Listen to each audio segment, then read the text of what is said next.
അത് പെറ്റി പോളിറ്റിക്സാ, അത് നല്ലൊരു ഡയലോഗ് അല്ലേ. എന്നോട് ആരെങ്കിലും പറയുന്നു നിങ്ങൾ മലയാളം അറിയില്ല, നിങ്ങൾ കേരള രാഷ്ട്രീയം അറിയില്ല. അപ്പൊ എന്റെ ഒരു ആൻസർ അതാണ്. ആ ലൂസിഫർ ഡയലോഗ് അല്ലേ. വയസ്സായ ഒരു ഉമ്മ എന്നെ കയ്യിൽ പിടിച്ചു എന്നോട് പറഞ്ഞു, മോൻ ഇത് ചെയ്യണം, പക്ഷെ ഞങ്ങൾ പള്ളി കത്തിക്കരുത്. അപ്പൊ ഞാൻ പറയും, ആരെ നിങ്ങളോട് പറഞ്ഞു ഇപ്പൊ ഞങ്ങൾ പള്ളി കത്തിക്കാൻ പോകുന്നുണ്ട്? ഞങ്ങളോട് ആരും പറയുന്നുണ്ട് ഇങ്ങനെ പള്ളി കത്തിക്കാൻ വേണ്ടി? നിങ്ങളുടെ പാർട്ടിയിൽ പള്ളി കത്തിക്കുന്ന ആൾക്കാർ ആ കമ്മ്യൂണിറ്റിനെ ആങ്കർ ചെയ്തുകൊണ്ട് അടുത്ത ഘട്ടത്തിൽ ബിജെപിക്ക് എന്തെങ്കിലും ഒരു ഡെവലപ്മെന്റ് അങ്ങനെയൊന്നുമില്ല. ഞങ്ങൾ വോട്ട് ബാങ്ക് ഞാനും ചെയ്യില്ല, ആരും ചെയ്യില്ല, നരേന്ദ്രമോദി ചെയ്യില്ല. ഈ സബ്കാ സാത്ത് സബ്കാ വികാസ് പറഞ്ഞു കഴിഞ്ഞിട്ട് 2024 എത്തി നിൽക്കുമ്പോൾ പാർലമെന്റിൽ BJPക്ക് ഒരു മുസ്ലിം MP പോലും. ദയവായിട്ട് എന്നെ ശശി തരൂരിനെ കമ്പയർ ചെയ്യും. അദ്ദേഹം എന്തെങ്കിലും ഒരു വലിയ ആളാണെങ്കിൽ ആയിക്കോട്ടെ. എനിക്ക് ഏഷ്യാനെറ്റ് ന്യൂസിൽ ഒരു ഇൻവോൾവ്മെന്റും ഇല്ല, ഒരു ഓണർഷിപ്പ്.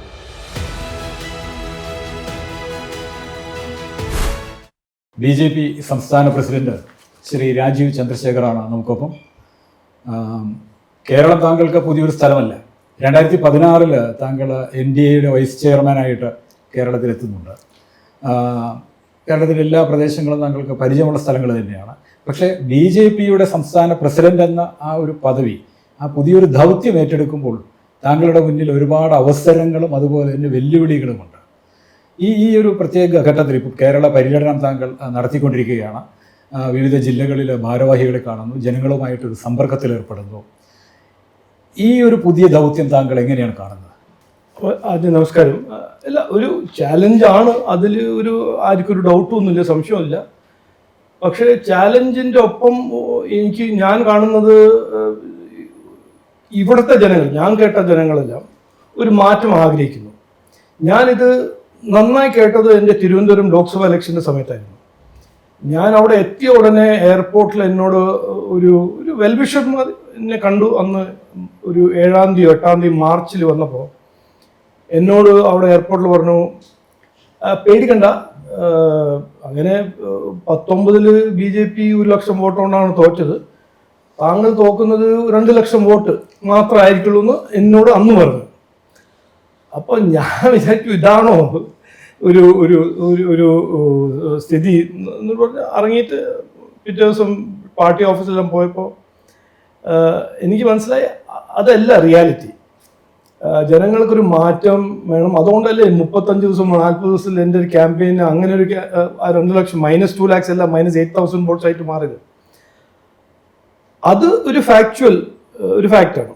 രണ്ടാമത്തത്, ഇന്ന് ഇത് ഒരു രാഷ്ട്രീയ പ്രിസമിന്റെ ത്രൂ നോക്കേണ്ട ആവശ്യമില്ല. ഒരു റിയലിസ്റ്റിക്, താങ്കളെല്ലാം ജേർണലിസ്റ്റാണ്. ഇന്ത്യ കഴിഞ്ഞ 10-11 കൊല്ലം എവിടെയായിരുന്നു 2014, ഇന്ന് എവിടെയാണ്? അതൊരു ഡിസ്പാഷനറ്റ്ലി അനലൈസ് ചെയ്താൽ നമ്മുടെ കേരള നാട് എവിടെയായിരുന്നു പണ്ട് കാലത്ത്, ഇപ്പോൾ എവിടെയാണ്, അങ്ങനെ നോക്കിയാൽ മാത്രം അത് മതി ഒരു കൺക്ലൂഷനിൽ എത്താൻ. ഇവിടെ നടന്നിട്ടില്ല. ഇന്ത്യ ഇങ്ങനെ ചാടി കുതിച്ച് മുമ്പോട്ട് പോകുമ്പോൾ ഇവിടുത്തെ യുവാക്കൾക്കും ഇവിടുത്തെ ഓൺട്രപ്രണേഴ്സിനും അങ്ങനെ അവസരം കിട്ടുന്നില്ല, വന്നിട്ടില്ല. ഞാൻ എപ്പോഴും ഒരു ഫാക്റ്റായിട്ട് മുമ്പോട്ട് വയ്ക്കുന്ന ഒരു കാര്യമാണ്. ഇവിടുന്ന് 500-600 കിലോമീറ്റർ ദൂരെ, അങ്ങനെ 10,000 കിലോമീറ്റർ ദൂരമല്ല, അടുത്ത് ബാംഗ്ലൂരിൽ ഏഷ്യൻ്റെ ഏറ്റവും വലിയ മൊബൈൽ ഫോൺ ഫാക്ടറി ഉണ്ടാക്കുന്നു. അത് ഞാൻ സാങ്ഷൻ ചെയ്ത പ്രോജക്റ്റായിരുന്നു മിനിസ്റ്റർ ആവുമ്പോൾ. അവിടെ ആയിരക്കണക്കിൽ ജോലിയും തൊഴിലും ഓപ്പർച്യൂണിറ്റീസ് ക്രിയേറ്റ് ആവുന്നുണ്ട്. ഇവിടുന്ന് അടുത്ത് തമിഴ്നാട്ടിൽ അതേസമയം ഇങ്ങനത്തെ അവിടെ വലിയ വലിയ ഫാക്ടറീസ് വരുന്നു. നമ്മളെ യുവാക്കൾക്കും അങ്ങനെ ടാലൻ്റ് ഉണ്ട്, നമ്മളെ സ്റ്റുഡൻസിനും അങ്ങനെ കഴിവുണ്ട്. പക്ഷേ ആ ഇൻവെസ്റ്റ്മെൻറ്റ് ഇവിടെ എന്താ വരാത്തത്? ആ നിക്ഷേപം ഇവിടെ എന്താ വരാത്തത്? ആ അവസരങ്ങൾ നമ്മുടെ നാട്ടിൽ എന്തുകൊണ്ട് വരുന്നില്ല? UP എത്തുന്നുണ്ടെങ്കിൽ എന്തുകൊണ്ട് ഇവിടെ ടെക്നോ പാർക്ക് എന്ന് പറഞ്ഞ കോൺസെപ്റ്റ് ആദ്യം തുടങ്ങിയ ഈ സ്റ്റേറ്റിൽ എന്തുകൊണ്ട് ഈ ഇൻവെസ്റ്റ്മെന്റ് വരുന്നില്ല? അപ്പൊ ഞാൻ കാണുന്നത് യെസ്, ചാലഞ്ച് ഉണ്ട്. ഇതുവരെ ഒരു തവണ മാത്രം ഞങ്ങളൊരു ജയിച്ചു, ഒരു MLA ജയിച്ച ഒരു പാർട്ടിയാണ്. അത് റിയാലിറ്റിയാണ്, ഞാനത് ഡിനൈ ചെയ്യാൻ പോകുന്നില്ല.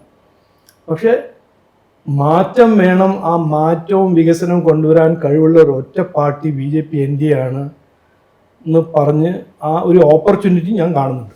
താങ്കൾ ഈ വികസന പരിപ്രേക്ഷ്യത്തെക്കുറിച്ച് പറഞ്ഞു, അതിലേക്ക് നമ്മൾ വിശദമായിട്ട് ഉടനെ തന്നെ വരും. പക്ഷെ അതിനു മുമ്പ് ലോക്സഭാ തെരഞ്ഞെടുപ്പിന്റെ ഒരു പശ്ചാത്തലം കൂടി താങ്കൾ പറഞ്ഞു. ഈ ലോക്സഭാ തെരഞ്ഞെടുപ്പിൽ 16,077 വോട്ടുകൾക്ക് മാത്രമാണ് താങ്കൾ ഇത്തവണ തോറ്റത്. ആ ചെറിയൊരു മാർജിനിലേക്ക് കൊണ്ടുവരാൻ കഴിഞ്ഞു. പക്ഷേ ലോക്സഭാ തെരഞ്ഞെടുപ്പിന്റെ ആ ഒരു പരിസരത്തിൽ വലിയൊരു ആത്മവിശ്വാസം BJP-യുടെയും താങ്കളുടെയും ഭാഗത്തു നിന്നുണ്ടായിരുന്നു. മിക്കവാറും ജയിക്കും എന്നുള്ള തന്നെ ഒരു വലിയ പ്രതീക്ഷ ഉണ്ട്. അപ്പൊ എവിടെയാണ് വാസ്തവത്തിൽ കണക്കൂട്ടലുകൾ തെറ്റിപ്പോയത്? അല്ല, അതിന്റെ ഒരു വലിയ അച്ചീവ്മെന്റ് അല്ലേ ഈ -2 lakh സ്റ്റാർട്ട് ചെയ്ത ഒരു സിറ്റുവേഷൻ ആയിരുന്നു March 2nd വീക്ക്. എന്നിട്ട് അത് ഇലക്ഷൻ കഴിയുമ്പോൾ ഞാൻ ജയിക്കാൻ പോകുന്നുണ്ട് ഒരു ഫീലിംഗ് വന്നല്ലോ. എന്നിട്ട് അതൊരു ടിൽ ദ ലാസ്റ്റ് 2 സ്റ്റേജ് ഞാനായിരുന്നല്ലോ ലീഡില്. അപ്പോൾ അതന്നെ ഒരു മാറ്റല്ലേ, അതന്നെ ഒരു ട്രാൻസ്ഫോർമേഷൻ, അതന്നെ ഒരു അധ്വാനത്തിന്റെ ഒരു റിസൾട്ട് അല്ലേ. അതും ഞങ്ങളുടെ ഒരു ഡെവലപ്മെന്റ് നെറേറ്റീവ്. ആ ഇലക്ഷൻ നടന്നത് കംപ്ലീറ്റ് ഒരു വികസനവും പുരോഗതിന്റെ ഒരു നെറേറ്റീവിലായിരുന്നു ആ ഇലക്ഷൻ. അപ്പോൾ അതാണ് എനിക്കൊരു കോൺഫിഡൻസ് തരുന്നത്.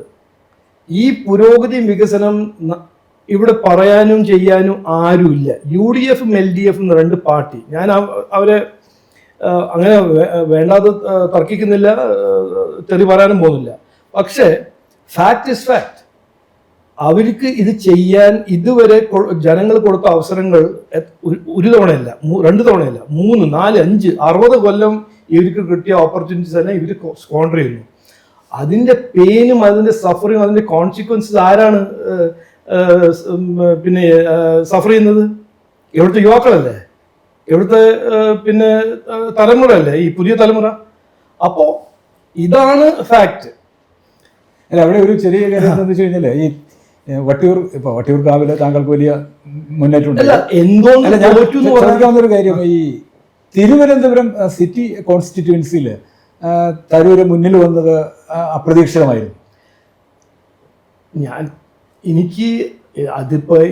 ഞാനിപ്പോ ലോസിനെ അനലൈസ് ചെയ്യുന്ന അങ്ങനെ ഒരു ഹാബിറ്റ് എനിക്കില്ല. തോറ്റു എന്ന് പറഞ്ഞാൽ തോറ്റു, അത് എന്തുകൊണ്ട് തോറ്റു, ആരാ തോൽപ്പിച്ചത്, അത് അനലൈസ് ചെയ്ത കാര്യമില്ല. ഞാൻ അങ്ങനെ സമയം വേസ്റ്റും ചെയ്യാറില്ല. പക്ഷെ ഇത് ശരിയാണ്, തിരുവനന്തപുരം വെസ്റ്റിലും തിരുവനന്തപുരം സിറ്റിയിൽ എനിക്ക് ഒരു കുറച്ച് ഒരു കൂടുതൽ അപേക്ഷ ഉണ്ടായിരുന്നു. അത് കിട്ടിയില്ല. അത് ഒരു ഫാക്ട് ഓഫ് ലൈഫാണ്. അതിൻ്റെ അനാലിസിസ് എന്തുകൊണ്ട് കിട്ടിയില്ല, എനിക്ക് കോൺഫിഡൻസ് ഉണ്ട്. എനിക്കൊരു 10-15 ദിവസം ഇനിയും കിട്ടിയെന്നെങ്കിൽ ആ ഒരു മാൻഡേറ്റ് എനിക്ക് കിട്ടാൻ കഴിയുന്ന എനിക്ക് ഉറപ്പുണ്ട്. ഒരു സംശയമില്ല. അത് I Rann out of time. Thiruvananthapuram എന്ന് പറഞ്ഞാൽ ഒരു 7 മണ്ഡലം, ഓരോ വലിയ വലിയ കോൺസ്റ്റിറ്റ്യുവൻസീസ്, നെയ്യാറ്റിൻകര, കോവലം, പാറശാല, അവിടെ എത്താൻ തന്നെ ഒരു ദിവസം എടുക്കും. എന്നിട്ട് അതിന് 36-38 ദിവസത്തിന് ഒരു അൺനോൺ ഫേസ്. എന്നെ അറിയില്ലല്ലോ ആരും. അങ്ങനെ പാറശാല, നെയ്യാറ്റിൻകര, രാജീവ് ചന്ദ്രശേഖർ ആരാണെന്ന് തന്നെ അവർക്ക് അറിയാത്ത ഒരു കോൺസ്റ്റിറ്റ്യുവൻസി. അപ്പോൾ ഫ്രാങ്ക്ലി പറയുകയാണെങ്കിൽ അതിൻ്റെ ഒരു അസസ്മെന്റ് എടുക്കണമെങ്കിൽ I Rann out of time. അതാണ് സത്യം. അത് മാത്രമാണോ BJP-യിലെ സംഘടനാ പ്രശ്നങ്ങളോ അല്ലെങ്കിൽ അസ്വാരസ്യങ്ങളോ അങ്ങനെ ഇത് എനിക്കറിയാം. എല്ലാവരും ഇങ്ങനെ സ്പെക്കുലേറ്റ് ചെയ്തു. ഇത് ഞാൻ ആദ്യം ആ സംസ്ഥാന പ്രസിഡന്റിന്റെ എനിക്ക് ചുമതല കിട്ടിയ ദിവസം എന്നോട് ഒരു മീഡിയ സുഹൃത്ത് ഇങ്ങനെ മൈക്കിട്ട് ചോദിച്ചു, നിങ്ങൾ ഇവിടെ ഗ്രൂപ്പിസം ഉണ്ട്, നിങ്ങൾ ഗ്രൂപ്പിനെ കുറിച്ച് സ്റ്റഡി ചെയ്യുന്നുണ്ടോ, പേടിക്കുന്നുണ്ടോ? അപ്പം ഞാൻ പറഞ്ഞു, ഞാൻ കാണുന്നത് ഒരു ഒറ്റ ഗ്രൂപ്പ്. ഇതുവരെ ഞാൻ ഗ്രൂപ്പിസം ഒന്നും എക്സ്പീരിയൻസ് ചെയ്തിട്ടില്ല. ഈ പാർട്ടിയിൽ ഒരു ഗ്രൂപ്പ് ഉണ്ടെങ്കിൽ ഒരൊറ്റ ഗ്രൂപ്പാണ്. അപ്പോൾ ഗ്രൂപ്പാണ് നരേന്ദ്രമോദിജി BJP-യിലെ ഗ്രൂപ്പ്.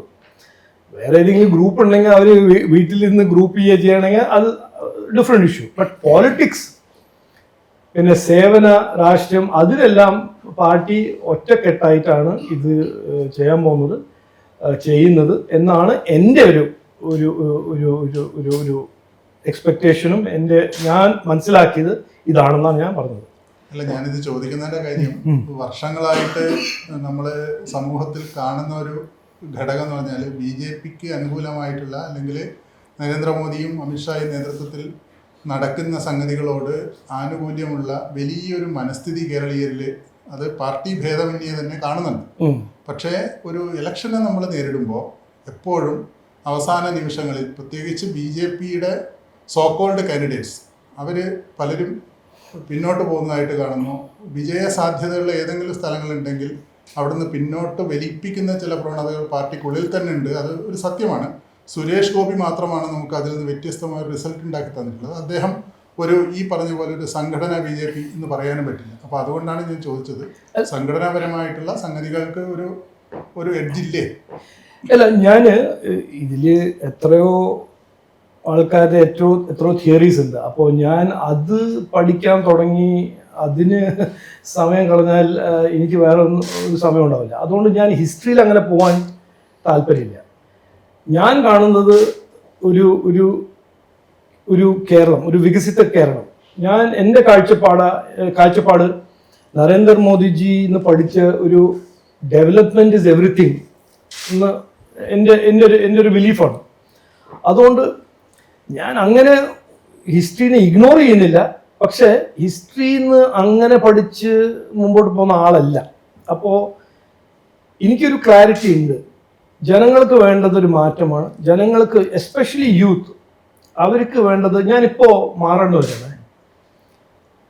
അതെല്ലാം കഴിഞ്ഞു. പിന്നെ ബൈതാനി അവരുടെ എൻ്റെ റെസ്പെക്റ്റെല്ലാം അർപ്പിച്ച് കഴിഞ്ഞ് ഞാൻ പുറത്തു പോകുമ്പോൾ ആദ്യത്തെ ക്വസ്റ്റനോടെ ഞങ്ങളുടെ വീട്ടിൽ പോസ്റ്റ് ഗ്രാജുവേറ്റ് ചെയ്ത കുട്ടികളുണ്ട്, അവർക്ക് തൊഴിലില്ല. ഇത് നമ്മൾ അണ്ടർ എസ്റ്റിമേറ്റ് ചെയ്യാൻ പാടില്ല.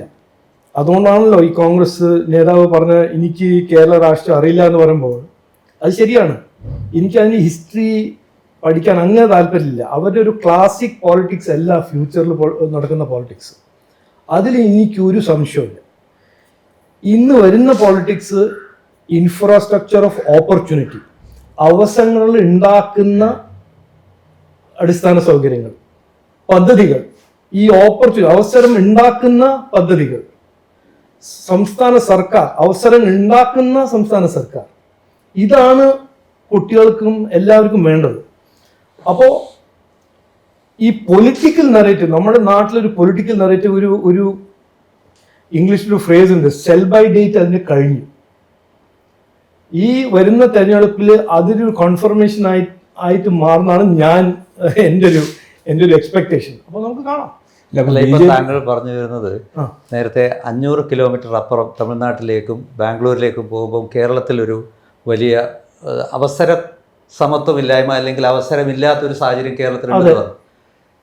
ഇത് മാറി മാറി ഭരിച്ച 2 UDF LDF സർക്കാർ പക്ഷേ നെറേറ്റീവ് താങ്കൾ പുതിയ പ്രസിഡന്റായി ഈ പറഞ്ഞ പോലെ പഴയതൊന്നും അത്ര പരിശോധിക്കുന്നില്ലെങ്കിലും ഇവിടെ KG മാരാറും പിന്നെ രാമൻ പിള്ളയും O രാജഗോപാൽ പിന്നെ നമ്മുടെ PK കൃഷ്ണദാസ്, ഇപ്പോൾ പിന്നെ ഇവരൊക്കെ ആയ കാലം മുതൽ കഴിഞ്ഞ എല്ലാ BJP പ്രസിഡന്റുമാരും കമ്മിറ്റികളും മാറി വരുമ്പോൾ ഉന്നയിച്ചിട്ടുള്ളൊരു ആരോപണമാണ്. ആ ആരോപണം ഇപ്പോൾ താങ്കളും ഉന്നയിക്കുന്നുണ്ട് പുതിയ രീതിയിൽ. പക്ഷേ അതോടൊപ്പം മറ്റൊരു കാര്യം BJP ഇപ്പം നേരിടേണ്ടി വരുന്നത്, അന്ന് നേരിടേണ്ടി വന്നില്ല അവരെ കാലത്ത്, ഇപ്പം നേരിടേണ്ടി വരുന്നത് 2014 മുതൽ കേന്ദ്രത്തിൽ BJP ആണ് ഭരിക്കുന്നത്. അപ്പം കേരളത്തിന് ലഭിക്കേണ്ട അല്ലെങ്കിൽ അർഹതപ്പെട്ട പല കാര്യങ്ങളിലും ഒരു നിഷേധാത്മക നിലപാട് BJP അല്ലെങ്കിൽ കേന്ദ്ര സർക്കാർ നടത്തുന്നു എന്നൊരു ആരോപണം BJPക്ക് നേരെയും വരുന്നുണ്ട്. അപ്പോൾ ഇതിനോടെങ്ങനെ താങ്കൾക്ക് മാത്രമേ അത് അഡ്രസ്സ് ചെയ്യേണ്ടി വരുന്നുള്ളൂ, പഴയ പ്രസിഡന്റുമാർക്ക് അത് വേണ്ടി വന്നില്ല? ഞാൻ നേരത്തെ പറഞ്ഞു. അല്ല, ഞാൻ അത് കാണുന്നത് എൻ്റെ ഒരു ഡിഫറെൻറ്റ് റെസ്പോണ്ടാണ്. മാരാർജിയും O രാജേട്ടനും ഇവരെല്ലാം പറഞ്ഞത് ഇതന്നെയാണ് പറഞ്ഞത്. ഞാൻ പറഞ്ഞതാണ്, അതന്നെയാണ്, വികസനം വേണം, ഞങ്ങൾ എല്ലാവരോടൊപ്പം എല്ലാവർക്കും വേണ്ടി വികസനം ചെയ്യാനാണ് ഞങ്ങളുടെ താല്പര്യം. പക്ഷേ ഒരു വ്യത്യാസം ഇന്ന് എന്താ പറയുക, 10 കൊല്ലം നരേന്ദ്രമോദിജി ചെയ്ത് കാണിച്ചൊരു പ്രൂഫുണ്ട്. അന്ന് മാരാർജി പറയുമ്പോൾ ഉണ്ടായിരുന്നില്ല. എന്തായിരുന്നു നമ്മുടെ നെറേറ്റീവ്? പണ്ട് കാലത്തെ നെറേറ്റീവ്, ഞങ്ങൾക്കൊരു അവസരം തരൂ, ഞങ്ങൾ കാണിച്ചു തരാം. ഇന്ന് അതല്ല. ഞങ്ങളുടെ നെറേറ്റീവ് നോക്കൂ, കഴിഞ്ഞ 10 കൊല്ലം നരേന്ദ്രമോദിജി എന്ത് ചെയ്തു. അദ്ദേഹത്തിന് ജനങ്ങളൊരു വിശ്വസിച്ചൊരു മാൻഡേറ്റ് കൊടുത്തപ്പോൾ അദ്ദേഹം എന്ത് ചെയ്തു? ദുർബലമായ 5ാം നമ്പറിലൊരു ഇന്ത്യൻ ഇക്കോണമി, 5ാം ദുർബലമായ ഇക്കോണമി ആയിരുന്നു ഇന്ത്യ 2014. ഇന്ന് 4ാം നമ്പർ ടോപ്പ് 4 ഇക്കോണമിയിലായി. അതൊരു മാറ്റമല്ലേ? അപ്പോൾ ഇന്ന് അതാണ് ഞങ്ങൾ നെറേറ്റീവ്. ഇതൊരു മുദ്രാവാക്യമല്ല, ഇതൊരു വാഗ്ദാനമല്ല, ഞങ്ങൾ ചെയ്തിട്ട് കാണിച്ച് കൊടുത്തിട്ടുണ്ട്, അത് ചെയ്തിട്ടുണ്ട്, എക്സാമ്പിളാണ്. ഇവിടെ അതിന്റെ കമ്പാരിസൺ, ഇവിടെ കഴിഞ്ഞ 10 കൊല്ലം എന്ത് നടന്നു? ഒരു ജനാധിപത്യ പ്രോസസ് ഇവിടെയും സർക്കാർ ഉണ്ടാക്കി CPM. അവരെന്ത് ചെയ്തു? ഇതാണ് കമ്പാരിസൺ. എന്നിട്ട് 2004 മുതൽ 2014 സെയിം ഡെമോക്രാറ്റിക് പ്രോസസ്സ് ജനങ്ങൾ അടൽ ബിഹാരി വാജ്പേയിന് തള്ളി, കോൺഗ്രസിനും ലെഫ്റ്റിനും മാൻഡേറ്റ് കൊടുത്തു. അവരെന്ത് ചെയ്തു?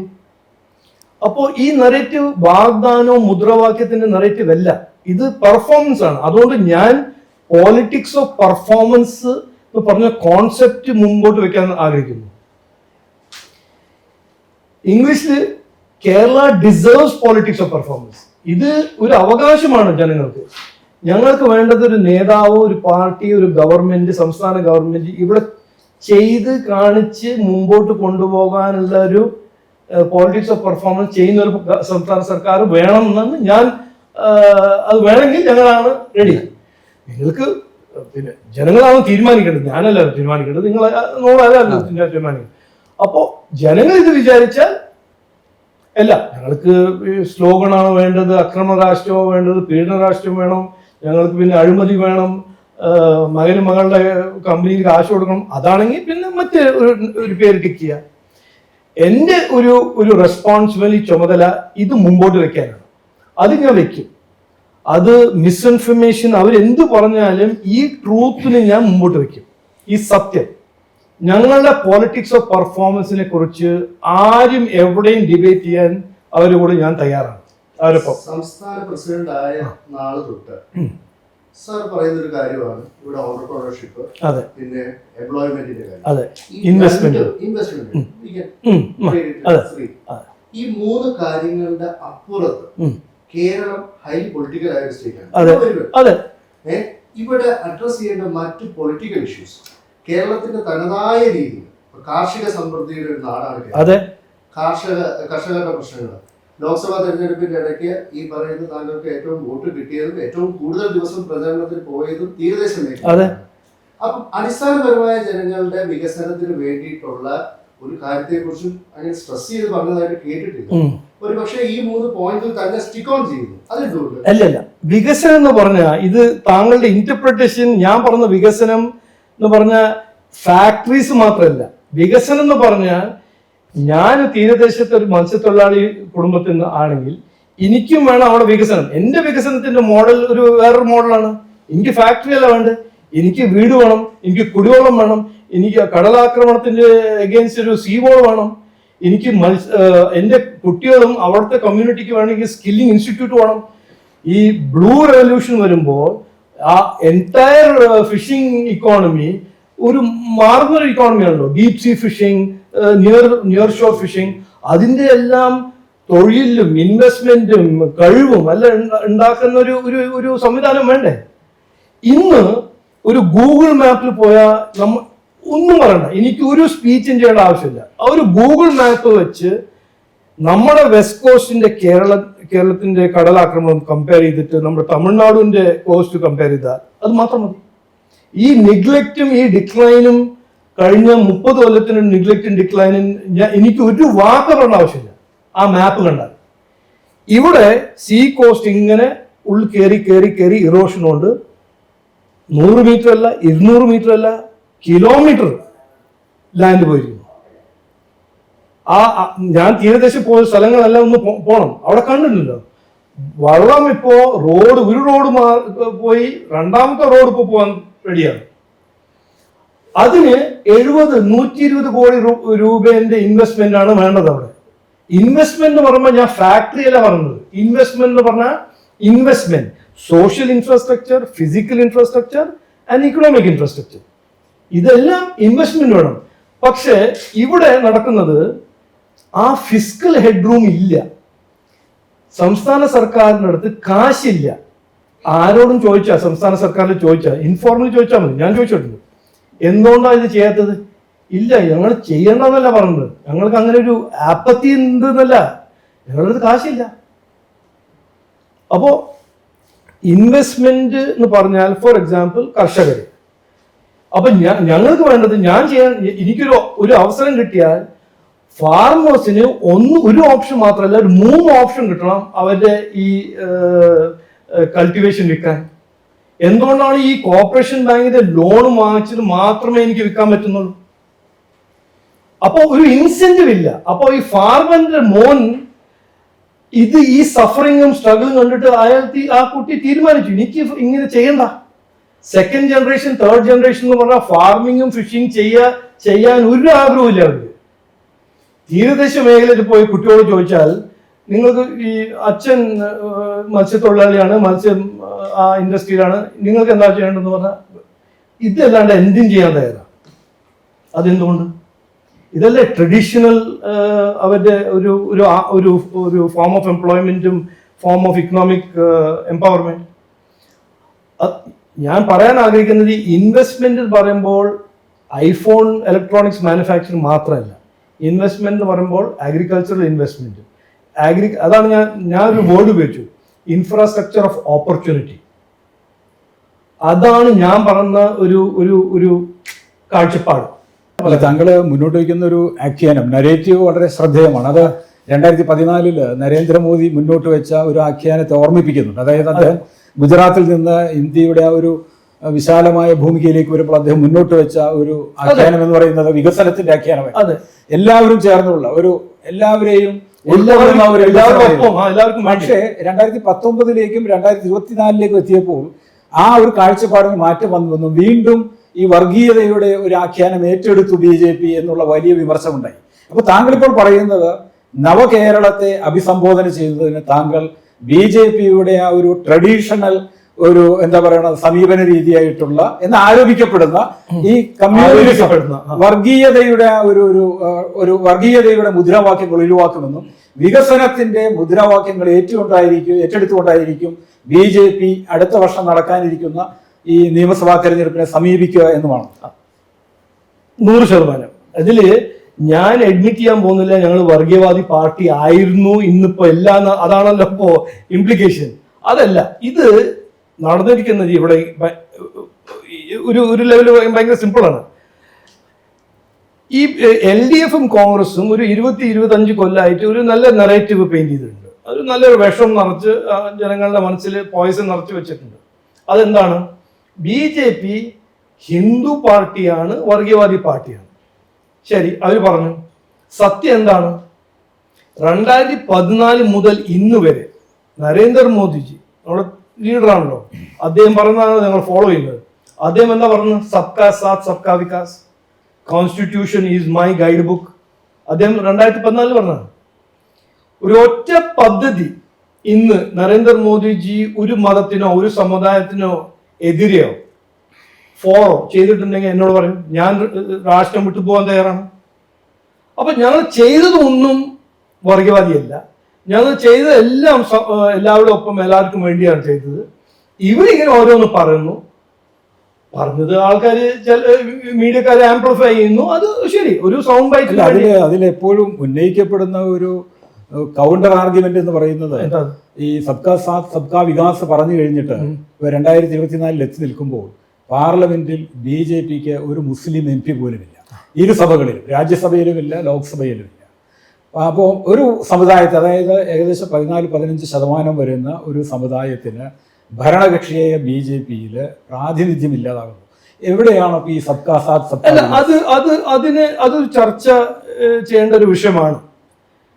BJP ഞാനൊരു എക്സാമ്പിൾ അത് പറഞ്ഞിട്ട് ഇതിന്റെ ഒരു ആൻസർ തരാം. 2021 ഞാൻ UPന്റെ ഒരു ഇലക്ഷന്റെ ഒരു ഭാഗമായിട്ട് ഒരു ടീമിലായിരുന്നു. അവിടെ PM ആവാസ് യോജനയുടെ ഏറ്റവും വലിയ ബെനിഫിഷ്യറീസ് ആരായിരുന്നു അറിയോ? Muslim community. എന്നിട്ടും BJPക്ക് ഒരു വോട്ട് കിട്ടിയില്ല. കിട്ടിയ മീൻസ് ഒരു ചെറിയ വോട്ട് കിട്ടി. ഈ നമ്മുടെ ജനാധിപത്യ സിസ്റ്റമില്ലേ, 2 പോയിന്റ് ഞാൻ പറയാൻ ആഗ്രഹിക്കുന്നു. ഒന്ന്, എനിക്കിപ്പോൾ ഒരു സമുദായം ഒരു മതത്തിന് വേണ്ടി സേവ ചെയ്യണമെങ്കിൽ ഞാൻ ആ മതത്തിന്റെ ആളാവണമെന്ന് അങ്ങനെ ഒരു റിക്വയർമെന്റ് നമ്മുടെ ഡെമോക്രസിയിൽ എവിടെയില്ല. അപ്പൊ അത് ഞങ്ങൾ തെളിച്ച് കാണിച്ചു തരുന്നല്ലോ. PM ആവാസ് യോജനയുടെ ഏറ്റവും വലിയ ബെനിഫിഷ്യറി മുസ്ലിം കമ്മ്യൂണിറ്റി ആയിട്ട് മാറിയത് ഒരു നോൺ മുസ്ലിം ഗവൺമെന്റ് ആണ് ചെയ്തത്. അത് ക്ലിയർ അല്ലേ? അതിനൊപ്പം മുസ്ലിം സമുദായം BJPനെ ഇന്നും ട്രസ്റ്റ് ചെയ്യുന്നില്ല എന്നാണ് സത്യം. അത് എന്തുകൊണ്ടെന്ന് താങ്കൾ അനലൈസ് ചെയ്യണം.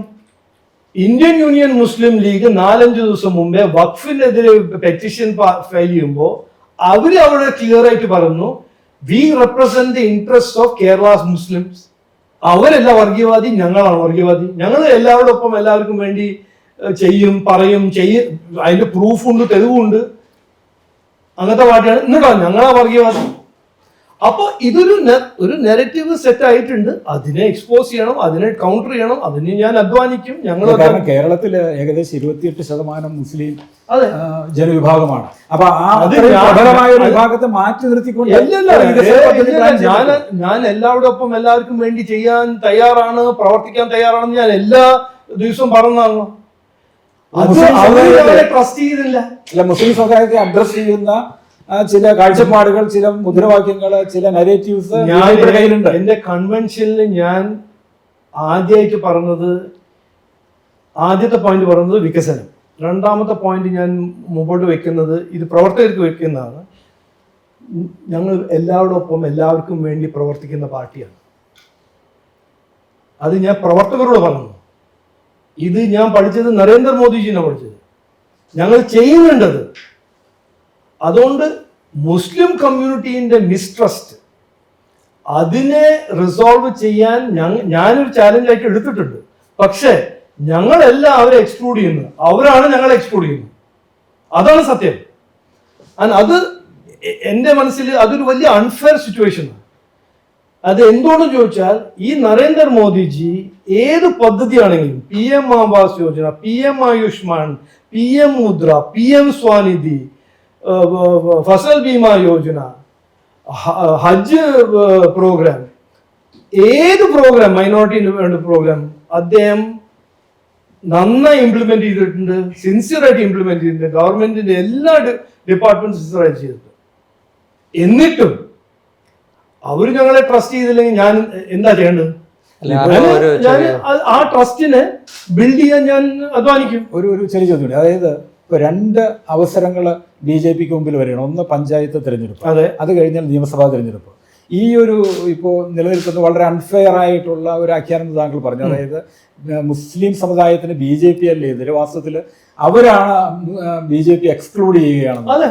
അല്ല, അത്തരം ഒരു നെറേറ്റീവ് നിലനിൽക്കുന്നുണ്ടെങ്കിൽ അതിനെ ഒന്ന് മാറ്റി തീർക്കാനുള്ള 2 അവസരങ്ങളാണ് വരുന്നത്. അപ്പോൾ ഈ പഞ്ചായത്ത് തെരഞ്ഞെടുപ്പായാലും അസംബ്ലി തെരഞ്ഞെടുപ്പായാലും BJPയിൽ നിന്ന് കൂടുതൽ മുസ്ലിം കാൻഡിഡേറ്റ്സ് വരുമെന്ന് നമുക്ക് പ്രതീക്ഷിക്കാൻ കഴിയും. പ്രൊഫസർ അബ്ദുൽ സലാം ഉണ്ട്, ഞങ്ങളുടെ നാഷണൽ വൈസ് പ്രസിഡന്റ് അബ്ദുള്ള കുട്ടി സാഹിബാണ്.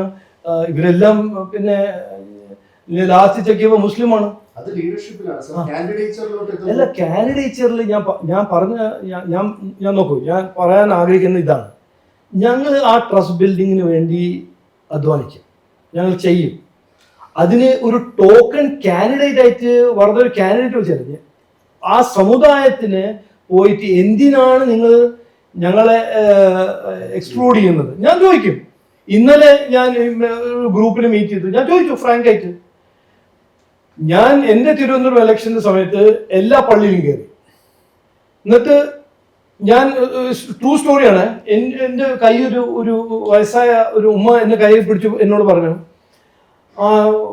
മോൻ ഇത് ചെയ്യണം, പക്ഷെ ഞങ്ങൾ പള്ളി കത്തിക്കരുത്. അപ്പൊ ഞാൻ പറയും, ആരെ നിങ്ങളോട് പറഞ്ഞു ഇപ്പൊ ഞങ്ങൾ പള്ളി കത്തിക്കാൻ പോകുന്നു? ഞങ്ങളോട് ആരും പറയുന്നുണ്ട് ഇങ്ങനെ പള്ളി കത്തിക്കാൻ പറ്റും, നിങ്ങളെ പാർട്ടിയിൽ പള്ളി കത്തിക്കുന്ന ആൾക്കാരുണ്ട്. അപ്പൊ ഇങ്ങനെ 10-20 കൊല്ലമായിട്ട് ഇങ്ങനെ വിഷം നിറച്ച് വെച്ച് ആൾക്കാരാണ്. അപ്പോൾ പാർട്ടികളുണ്ട് ഈ നാട്ടിൽ. അതൊന്ന് ഒരു ക്വസ്റ്റ്യൻ ഞാൻ ആൻസർ ചെയ്തില്ലേ, കേരളത്തിൽ വേറെ ഒരു രാഷ്ട്രീയമുണ്ട്. അതിൽ ഞാൻ എൻ്റെ ഒരു ക്ലാരിറ്റി, ഭയങ്കര ക്ലാരിറ്റി ഉണ്ട്. നമ്മളെല്ലാവരും മലയാളീസാണ് ഫസ്റ്റ്. ഇത് നമ്മുടെ നാട്ടില് മുസ്ലിമാണ്. ഞാൻ പഠിച്ചു വളർന്ന കുട്ടിയല്ലേ, ആളല്ലോ തൃശ്ശൂരിൽ. എൻ്റെ കുട്ടിക്കാലത്ത് അങ്ങനെ മുസ്ലിം ഡിഫറെൻ്റ് ആണ്, ഹിന്ദു ഡിഫറെൻ്റ് ആണ്, ക്രിസ്ത്യൻ ഡിഫറെൻ്റ് ആണ് ഞാൻ കണ്ടിട്ടില്ല, ഇന്നുമില്ല. അപ്പോൾ നമ്മുടെ ഒരു കോർ ഐഡന്റിറ്റി മലയാളീൻ്റെ ഒരു ഐഡന്റിറ്റിയാണ്. നമ്മളെ ചർച്ചും കണ്ടാൽ ഒരു മലയാളി ഐഡന്റിറ്റിയുള്ള ചർച്ചാണ്. നമ്മൾ പുറത്തു പോയി അവരുടെ യൂറോപ്യൻ ചർച്ചുകളെല്ലാം കാണുമ്പോൾ നമ്മുടെ ചർച്ചിൽ ഒരു മലയാളി, ഒരു കൾച്ചറൽ കോണ്ടെക്സ്റ്റ് ഉണ്ട്. അതേസമയം നമ്മുടെ മുസ്ലിം പള്ളീസിലെല്ലാം ഒരു മലയാളി കൾച്ചറൽ കോണ്ടെക്സ്റ്റ്. നമ്മൾ അറബിക് കൾച്ചർ അല്ല മലയാളി കൾച്ചറാണ്. അതുകൊണ്ട് ഞാൻ ഇത് എന്റെ മനസ്സിൽ എപ്പോഴാണ് വന്നറിയോ, ഈ ഞാനിപ്പോ പാകിസ്ഥാനി ഭീകരവാദത്തിനെതിരെ പറഞ്ഞപ്പോൾ കോൺഗ്രസ്സുകാര് ചാടി കുതിച്ചു വന്നല്ലോ, ഇത് ഇസ്ലാമോഫോബിയ ആണ് എന്നെല്ലാം പറയും. അപ്പൊ ഇനി ഞാൻ പറഞ്ഞത് മലയാളി മുസ്ലിംസ് എങ്ങനെ അവര് ഈ പാകിസ്ഥാനി മുസ്ലിംസിന് എതിരെ പറയുമ്പോൾ എങ്ങനെയാ മലയാളി മുസ്ലിംസിൽ ഇവര് പിന്നെ ഡ്രാഗ് ചെയ്ത് കൊണ്ടുവന്നു? നമ്മളൊരു കൾച്ചർ എന്ന് പറഞ്ഞാൽ മലയാളി, നമ്മുടെ പ്രൈമറി ഐഡന്റിറ്റി എന്ന് പറഞ്ഞാൽ മലയാളി ഐഡന്റിറ്റിയാണ് നമ്മൾ. അതിൽ ശരി, എൻ്റെ മതം ഹിന്ദു, നിങ്ങളുടെ മതം മുസ്ലിം, എൻ്റെ മറ്റേ ഫ്രണ്ടിന്റെ മതം ക്രിസ്ത്യൻ. പക്ഷെ നമ്മളെ ബൈൻഡ് ചെയ്യുന്നതെല്ലാം ഒരു മലയാളി കൾച്ചറാണ്. അപ്പോൾ മലയാളിന്റെ ഒരു സ്റ്റേറ്റസ്, മലയാളിന്റെ കോണ്ടെക്സ്റ്റിൽ എൻ്റെ നാടിനെ മുമ്പോട്ട് കൊണ്ടുപോകാൻ, നാട് നന്നാവണമെന്ന് എനിക്കൊരു ആഗ്രഹമില്ലേ? അത് മുസ്ലിംസിന് അല്ലാണ്ട് ഹിന്ദുവിനും ക്രിസ്ത്യൻസും മാത്രമേ ഉള്ളൂ അങ്ങനെ? അതാണ് ഞാൻ പറയുന്നത്. അപ്പോൾ ഈ രാഷ്ട്രീയം ശരിയാണ്, ഇവിടെ ഭയങ്കര ഒരു കട്ടർ രാഷ്ട്രീയം ഉണ്ട്, പിന്നെ ലെഫ്റ്റിന്റെയും കോൺഗ്രസിന്റെയും. പക്ഷെ ഞാൻ പറയാൻ ആഗ്രഹിക്കുന്നത്, ഞാൻ കാണുന്നത് ഇതൊരു ചേഞ്ചിന് റൈപ്പാണ്. ബിക്കോസ് ഏത് സർവേ നോക്കിയാലും ഇവിടുത്തെ യൂത്ത് പോളിറ്റിക്സിന് ഡിസെൻചാൻമെന്റ് ആയിട്ട് അവര് ഇൻവോൾവ് ആവുന്നില്ല. ആ ഒരു പുതിയ തലമുറ, ഒരു നെക്സ്റ്റ് ജനറേഷൻ ഓഫ് വോട്ടേഴ്സ് ജനാധിപത്യ പ്രോസസ്സിൽ നിന്ന് വിട്ടു നിൽക്കുകയാണെങ്കിൽ ഈ പഴയ രാഷ്ട്രീയം നടക്കില്ല. അവർക്ക് വേണം ഒരു ചേഞ്ച്, അല്ലെങ്കിൽ അവർ ഇൻവോൾവ് ആവില്ല. പണ്ട് കാലത്തെല്ലാം യൂത്തും കോളേജസിലും യൂണിവേഴ്സിറ്റീസിലും ആയിരുന്നല്ലോ പൊളിറ്റിക്കൽ മൂവ്മെന്റ് തുടങ്ങുന്നത്. അതിപ്പോ ഇല്ല. ഇപ്പോ പോളിറ്റിക്സും വയലൻസിന്റെ പേര് ഈ ലഹരിന്റെ ക്രിമിനൽ നെക്സസ് ആണ് കോളേജസ് നടത്തുന്നത്. അത് നമുക്ക് മനസ്സിലാക്കണം. അപ്പോ എൻ്റെ പോയിന്റ് ഇതാണ്, അതെ, എനിക്ക് ആ കോംപ്ലക്സ് രാഷ്ട്രീയം അങ്ങനെ അറിയില്ല, അത് ശരിയാണ്, ഐ അഡ്മിറ്റ്. പക്ഷെ അതിൻ്റെ ആവശ്യമില്ല. എൻ്റെ അസസ്മെന്റിൽ, ഒരു പ്രാക്ടിക്കൽ അസസ്മെന്റ്, നമ്മൾ പോളിറ്റിക്സ് റെഡിയാണ് ചേഞ്ചിന്. ഇതിന്റെ പ്രൂഫാണ് CPM പറഞ്ഞത് we are open to private universities. ഇതിന്റെ പ്രൂഫാണ് CPM പറഞ്ഞത് ഗ്ലോബൽ ഇൻവെസ്റ്റർ മീറ്റ് ഉണ്ടാവണം. ഇതിന്റെ പ്രൂഫാണ് അവർ മാർക്സിസം മറന്ന് ഇപ്പൊ ഒരു പുതിയ ന്യൂ ചൈനീസ് ടൈപ്പ് മോഡൽ ഉണ്ടാക്കാൻ അവരൊരു പരിശ്രമം. ആ old politics, classic ideological Marxist politics, അതിന്റെ സമയം കഴിഞ്ഞു. ഇവർ തന്നെയാണ് പറയുന്നത്, അവർ അക്സെപ്റ്റ് ചെയ്യുന്നത്. സർ, ഈ യാത്രയുടെ കാസ്വേഡ് എന്ന് പറയുന്നത് മാറാത്തത് മാറും. അതെ, എന്ത് മാറ്റമാണ് മാറാത്തത് മാറും. ഈ മാറ്റം പൊളിറ്റിക്കൽ അല്ലല്ല, രാഷ്ട്രീയ കൾച്ചർ മാറും. ഗവൺമെന്റ് മാറ്റാനാണോ ശ്രമം? അല്ല, രാഷ്ട്രീയ കൾച്ചർ മാറ്റാം. ബിജെപിയുടെ കൾച്ചർ മാറും. അല്ല, ഞാൻ BJPയുടെ കൾച്ചറാണല്ലോ ഞാൻ പറഞ്ഞത്, വികസിത കേരളം. അത് ഓൾറെഡി 2014 തൊട്ട്. അല്ല, വികസിത കേരളം ഇങ്ങനെ ആരും പറഞ്ഞിട്ടില്ല. വികസിത കേരളം പുരോഗതി, നിക്ഷേപം, തൊഴിൽ, വിദ്യാഭ്യാസം.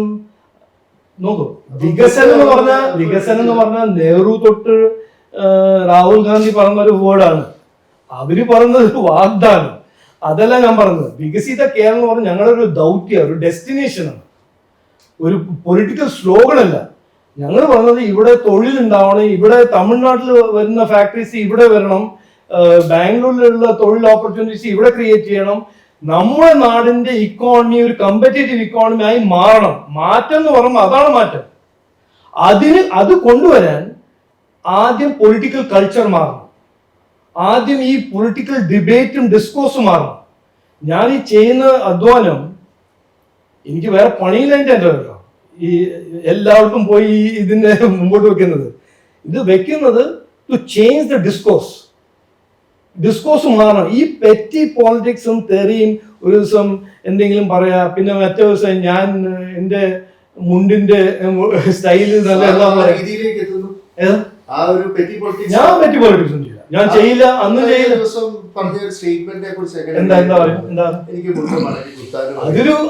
അത് പെറ്റി പോളിറ്റിക്സാ? അത് നല്ലൊരു ഡയലോഗ് അല്ലേ? എന്നോട് ആരെങ്കിലും പറഞ്ഞു പറയുന്നു നിങ്ങൾക്ക് മലയാളം അറിയില്ല, നിങ്ങൾക്ക് കേരള രാഷ്ട്രീയം അറിയില്ല. അപ്പൊ ഞാൻ എന്റെ ഒരു ആൻസർ അതാണ്, എനിക്കത് അറിയേണ്ടത് എനിക്കറിയാം. ആ ഒരു ഡയലോഗ് അത് പറ്റി അറിയാമോ? അതിന് മുമ്പ് കേട്ടിട്ടുണ്ടോ? അറിയാമോ? ആ ലൂസിഫർ ഡയലോഗ് അല്ലേ? പിന്നെ പിന്നെ അല്ല, ഇപ്പം ഞാൻ ചെയ്തത് as A sense of humour. ഞാൻ ആദ്യം തുടങ്ങിയത് എന്റെ റെസ്പോൺസ്, എനിക്ക് ഇങ്ങനത്തെ രാഷ്ട്രീയം അറിയേണ്ട ആവശ്യമില്ല, ഞാൻ അറിയുന്ന രാഷ്ട്രീയം വികസന രാഷ്ട്രീയമാണ്, അതാണ് ഞാൻ ആദ്യം പറഞ്ഞത്. രണ്ടാമത്തത്, ഞാനൊരു തൃശ്ശൂരിൽ നിന്ന് വളർന്ന് പഠിച്ച ഒരു ആളാണ്. അപ്പൊ അത് എൻ്റെ അടുത്ത് നിന്ന് എടുക്കണ്ട, ആ ക്രെഡൻഷ്യൽസ് വേണ്ട, എടുക്കണ്ട, അത് പറയാനും ഞാൻ അത് മുമ്പിട്ട് വെച്ചു. പിന്നെ ഞാൻ പറഞ്ഞു, ഞാനൊരു പട്ടാളക്കാരൻ്റെ മകനാണ്. പട്ടാളക്കാരൻ പറഞ്ഞാൽ എന്താ, ഇന്ത്യ മൊത്തം ജീവിച്ച് സേവനം ചെയ്യുന്ന ഒരാളാണ്. അതുകൊണ്ട് എൻ്റെ ഒരു മലയാളത്തിന് ഞാനൊരു മലയാളം വിദ്വാനാണോ അല്ലയോ എന്ന് അതിൽ പോകേണ്ട ആവശ്യമില്ല. പിന്നെ പ്രിയങ്ക ഗാന്ധിനെ വയനാടിന്റെ ജനങ്ങളുടെ തലയിൽ വെച്ച് മലയാളി വിദ്വാനാക്കിയ പാർട്ടിയാണല്ലോ കോൺഗ്രസ്. അപ്പോൾ അതിൽ പോകേണ്ടതാണ് ഞാൻ പറഞ്ഞത്. ഞാൻ പറയുന്നത് വികസനം. ഇതിനെക്കുറിച്ച് ഡിബേറ്റ് ചെയ്യാൻ ഞാൻ എവിടെയും തയ്യാറാണ്. നിങ്ങളുടെ ട്രാക്ക് റെക്കോർഡ് എന്താണ് പാർട്ടി എ, നിങ്ങളുടെ ട്രാക്ക് റെക്കോർഡ് പാർട്ടി ബി, നിങ്ങളുടെ ട്രാക്ക് റെക്കോർഡ് എന്താണ്, ഞാൻ തയ്യാറാണ് പറയാൻ, ഡിബേറ്റ് ചെയ്യാൻ. അതിനെല്ലാം വിട്ടിട്ട് നിങ്ങൾ എൻ്റെ മലയാളവും എൻ്റെ മുണ്ടിന്റെ സ്റ്റൈലും എൻ്റെ രാഷ്ട്രീയ പണ്ഡിതനാവന്റെ ക്രെഡൻഷ്യൽസും എല്ലാം ചോദിച്ച് അപ്പൊ എനിക്ക് എന്തെങ്കിലും മറുപടി കൊടുക്കണ്ടേ? അത് ഞാൻ ഒരു ഡയലോഗ് ആയിട്ട് കൊടുത്തു. ബിജെപിയുടെ പുതിയ പ്രസിഡന്റ് എന്ന രീതിയിൽ പറയുന്നത് തോൽവികളെ കുറിച്ച് ഞാൻ പഠിക്കത്തില്ല. സെക്കൻഡ് തിങ്, കേരള രാഷ്ട്രീയത്തെ കുറിച്ച് ഞാൻ ചരിത്രത്തെ കുറിച്ച് അറിയാനും ഞാൻ ശ്രമിക്കത്തില്ല. അങ്ങനെ ചെയ്യരുത്. ഞാൻ അത് പറഞ്ഞില്ല. ഞാൻ പറഞ്ഞത് തോൽവിയെ കുറിച്ചല്ല ഞാൻ പറഞ്ഞത് അതിന്റെ റീസൺസ്, അതിനെ പഠിക്കാൻ എനിക്ക് ആഗ്രഹമില്ല. ഞങ്ങൾ തോറ്റു എന്ന് എനിക്കറിയാം, ഞാനും തോറ്റു എനിക്കറിയാം. അതിന്റെ റീസൺസിൽ പോവാൻ എനിക്ക് വലിയ താല്പര്യമില്ല. എനിക്ക് ജയിക്കാൻ എന്താണ് സ്ട്രാറ്റജി, അതിന് പഠിക്കാനും അതിന് വേണ്ടി അധ്വാനിക്കാൻ എത്രയോ താല്പര്യമുണ്ട്, എത്രയോ എനർജിയുണ്ട്. അതാണ് എൻ്റെ ഫോക്കസ്. എനിക്ക് അൺലിമിറ്റഡ് ടൈമും സമയം ഉണ്ടെങ്കിൽ അതും ഞാൻ പഠിച്ചോളാം. എനിക്കിപ്പോൾ സമയമില്ല, ഒരു കൊല്ലമേ. അതുകൊണ്ട് ഞാൻ ചൂസ് ചെയ്തതാണ്, എൻ്റെ ഒരു ചോയ്സാണ്.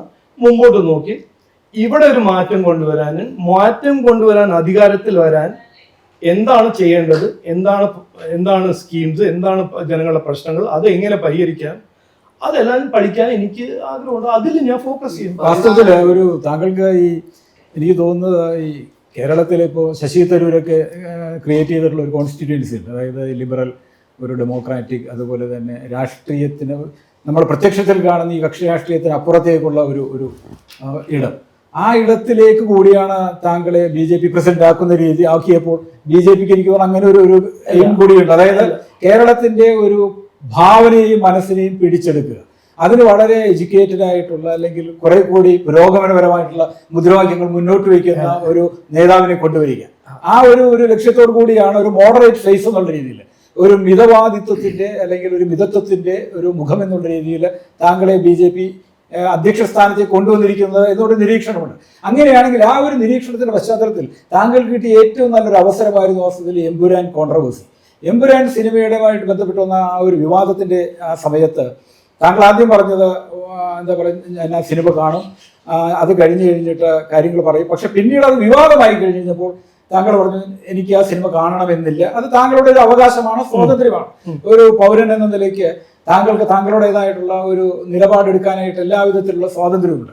പക്ഷേ ആ ഘട്ടത്തിൽ താങ്കൾ കേരള സമൂഹത്തോട് പറയുകയായിരുന്നു, ഞാൻ ആ സിനിമ കാണും, എന്നിട്ട് വസ്തുതകളുടെ അടിസ്ഥാനത്തിൽ വിമർശിക്കും, അല്ലാതെ ഒരു സിനിമ കൊണ്ട് തകർന്നു പോകുന്ന ഒരു പ്രസ്ഥാനമല്ല BJP, ഒരു സിനിമ കൊണ്ട് തകർന്നു പോകുന്ന ഒരു പ്രസ്ഥാനമല്ല ഞങ്ങളുടേത് എന്ന് താങ്കൾ പറഞ്ഞിരുന്നെങ്കിൽ അതൊരു വലിയ മാറ്റമാകുമായിരുന്നില്ലേ?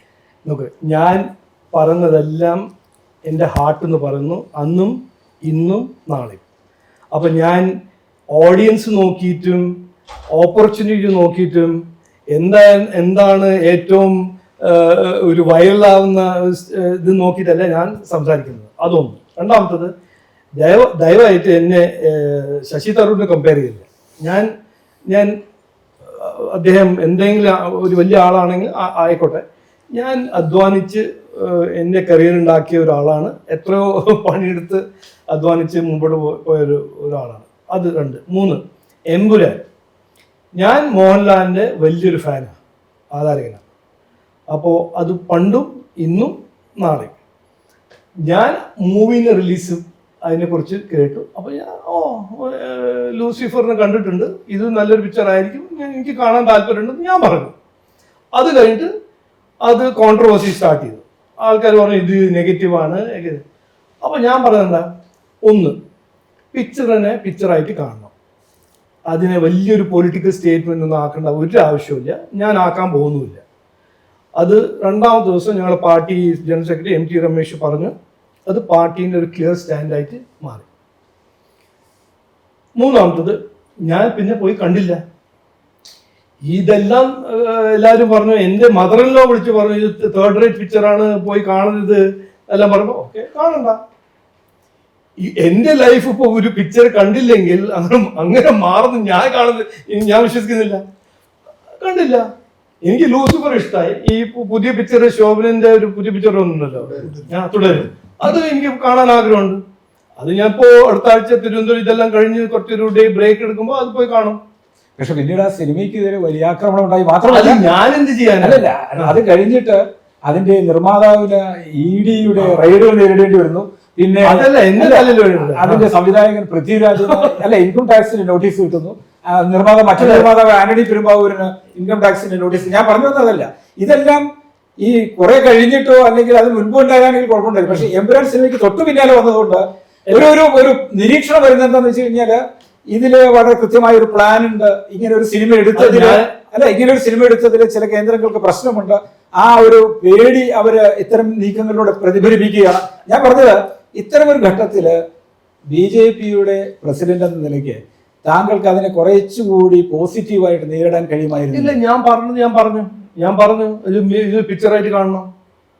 ഒരു നല്ല പിക്ചർ ആണെങ്കിൽ നല്ല പിക്ചർ, തേർഡ് റേറ്റ് പിക്ചർ ആണെങ്കിൽ തേർഡ് റേറ്റ് പിക്ചർ. എനിക്ക് ഇഷ്ടമുള്ള പിക്ചർ സൂര്യദാസിന് ഇഷ്ടാവില്ല, അത് ഓക്കെ. അതൊരു എന്തിനാണ് ഇതൊരു World War III ആക്കുന്നത്? ഞാൻ പറഞ്ഞു അതിന് ചില ജനങ്ങൾക്ക് ഇഷ്ടമായില്ല, അവര് പറഞ്ഞു, അവര് ട്രോൾ ചെയ്തു, അതെല്ലാം ചെയ്തു, അതെല്ലാം നടക്കുന്ന. പക്ഷെ ഈ ED ഇൻകം ടാക്സിന്റെ ഇഷ്യൂ അല്ല എന്റെ തലയിലിടുന്നത്. ഞാൻ അതില് എന്റെ ഒരു റോളുമില്ല, റെസ്പോൺസിബിലിറ്റി താങ്കളുടെ തലയിൽ. അല്ല, ഇതിലെ ഒരു കാര്യം, ഇപ്പം താങ്കൾ ഇപ്പം വികസന വിഷയം പറഞ്ഞു, അതോടൊപ്പം തന്നെ ഭാവി BJPയുടെ ഒരു പിന്നെ എങ്ങനെ മുസ്ലിം കമ്മ്യൂണിറ്റിയായിട്ട് അടുക്കാൻ പറ്റും എന്ന ഒരു ശ്രമം താങ്കൾ നടത്തും. വലിയൊരു പോസിറ്റീവായിട്ടൊരു സ്റ്റാൻഡാണ് എല്ലാ കമ്മ്യൂണിറ്റി നടത്തുമെന്ന് പറഞ്ഞു. പക്ഷേ താങ്കൾ BJP പ്രസിഡന്റായി വന്ന ശേഷം, ഇത് എൻ്റെ ഒരു തെറ്റായ നിരീക്ഷണമാണോ എന്ന് എനിക്കറിയില്ല, കേരളത്തിൽ വന്നത് മുതൽ നിങ്ങൾ നടത്തിയിട്ടുള്ള ഓരോ ജില്ലയിലും പോയി നടത്തിയിട്ടുള്ള കൂടിക്കാഴ്ചകൾ, അത് മുഴുവൻ ഒരു ഓർക്കസ്ട്രേറ്റഡ് ആയിട്ടൊരു ക്രിസ്ത്യൻ കമ്മ്യൂണിറ്റിയുടെ മേഖലകളിൽ വല്ലാതെ അങ്ങനെ പോകുന്നതായിട്ട് തോന്നിയിട്ടുണ്ടോ? എവിടെ? എല്ലാ സ്ഥലത്തും ക്രിസ്ത്യൻ പള്ളികളിലും എല്ലാ പള്ളികളിലും ഒരു നിരന്തരം പോകുന്ന സ്ഥലത്ത് അമ്പലത്തിലും പോകുന്നുണ്ട്. പക്ഷെ ഇതിപ്പോ എന്താ പറയുന്നത്, ഞാൻ പള്ളി പോകാൻ പാടില്ല, പോകണ്ടെന്നല്ല ഞാൻ പറഞ്ഞു. ഇവിടെ ഒരു കാലം ഈസ്റ്ററിൽ ഞാൻ പള്ളി പോകും, BJP ഉൾപ്പെടെയുള്ള വിഷുവിൽ ഞാൻ അമ്പലത്തിൽ പോകും, ഓണത്തിൽ അമ്പലത്തിൽ പോകും. എനിക്ക് എന്നെ വിളിച്ചാൽ ഞാൻ മുസ്ലിം പള്ളിയില് ഈദിൽ പോകും, വിളിച്ച സ്ഥലത്ത് ഞാൻ പോവും. അത് എന്റെ ഒരു ഇവിടെ ഉയർത്തി കേട്ടൊരു ഇന്നലെ മാർപ്പാപ്പന്റെ ഫ്യൂണറൽ ആയിരുന്നു, ഞാൻ ക്രിസ്ത്യൻ പള്ളി പോയി, വേറെ എവിടെ കൊണ്ടു ഞാൻ. അല്ല, എല്ലാ ജില്ലകളിലും പോയപ്പം ഇതുപോലെ ക്രിസ്ത്യൻ അരമനകളിൽ കയറിയിട്ട് വന്നിട്ടുണ്ട് എനിക്ക് തോന്നുന്നു. ഇല്ല, അത് സത്യമല്ല.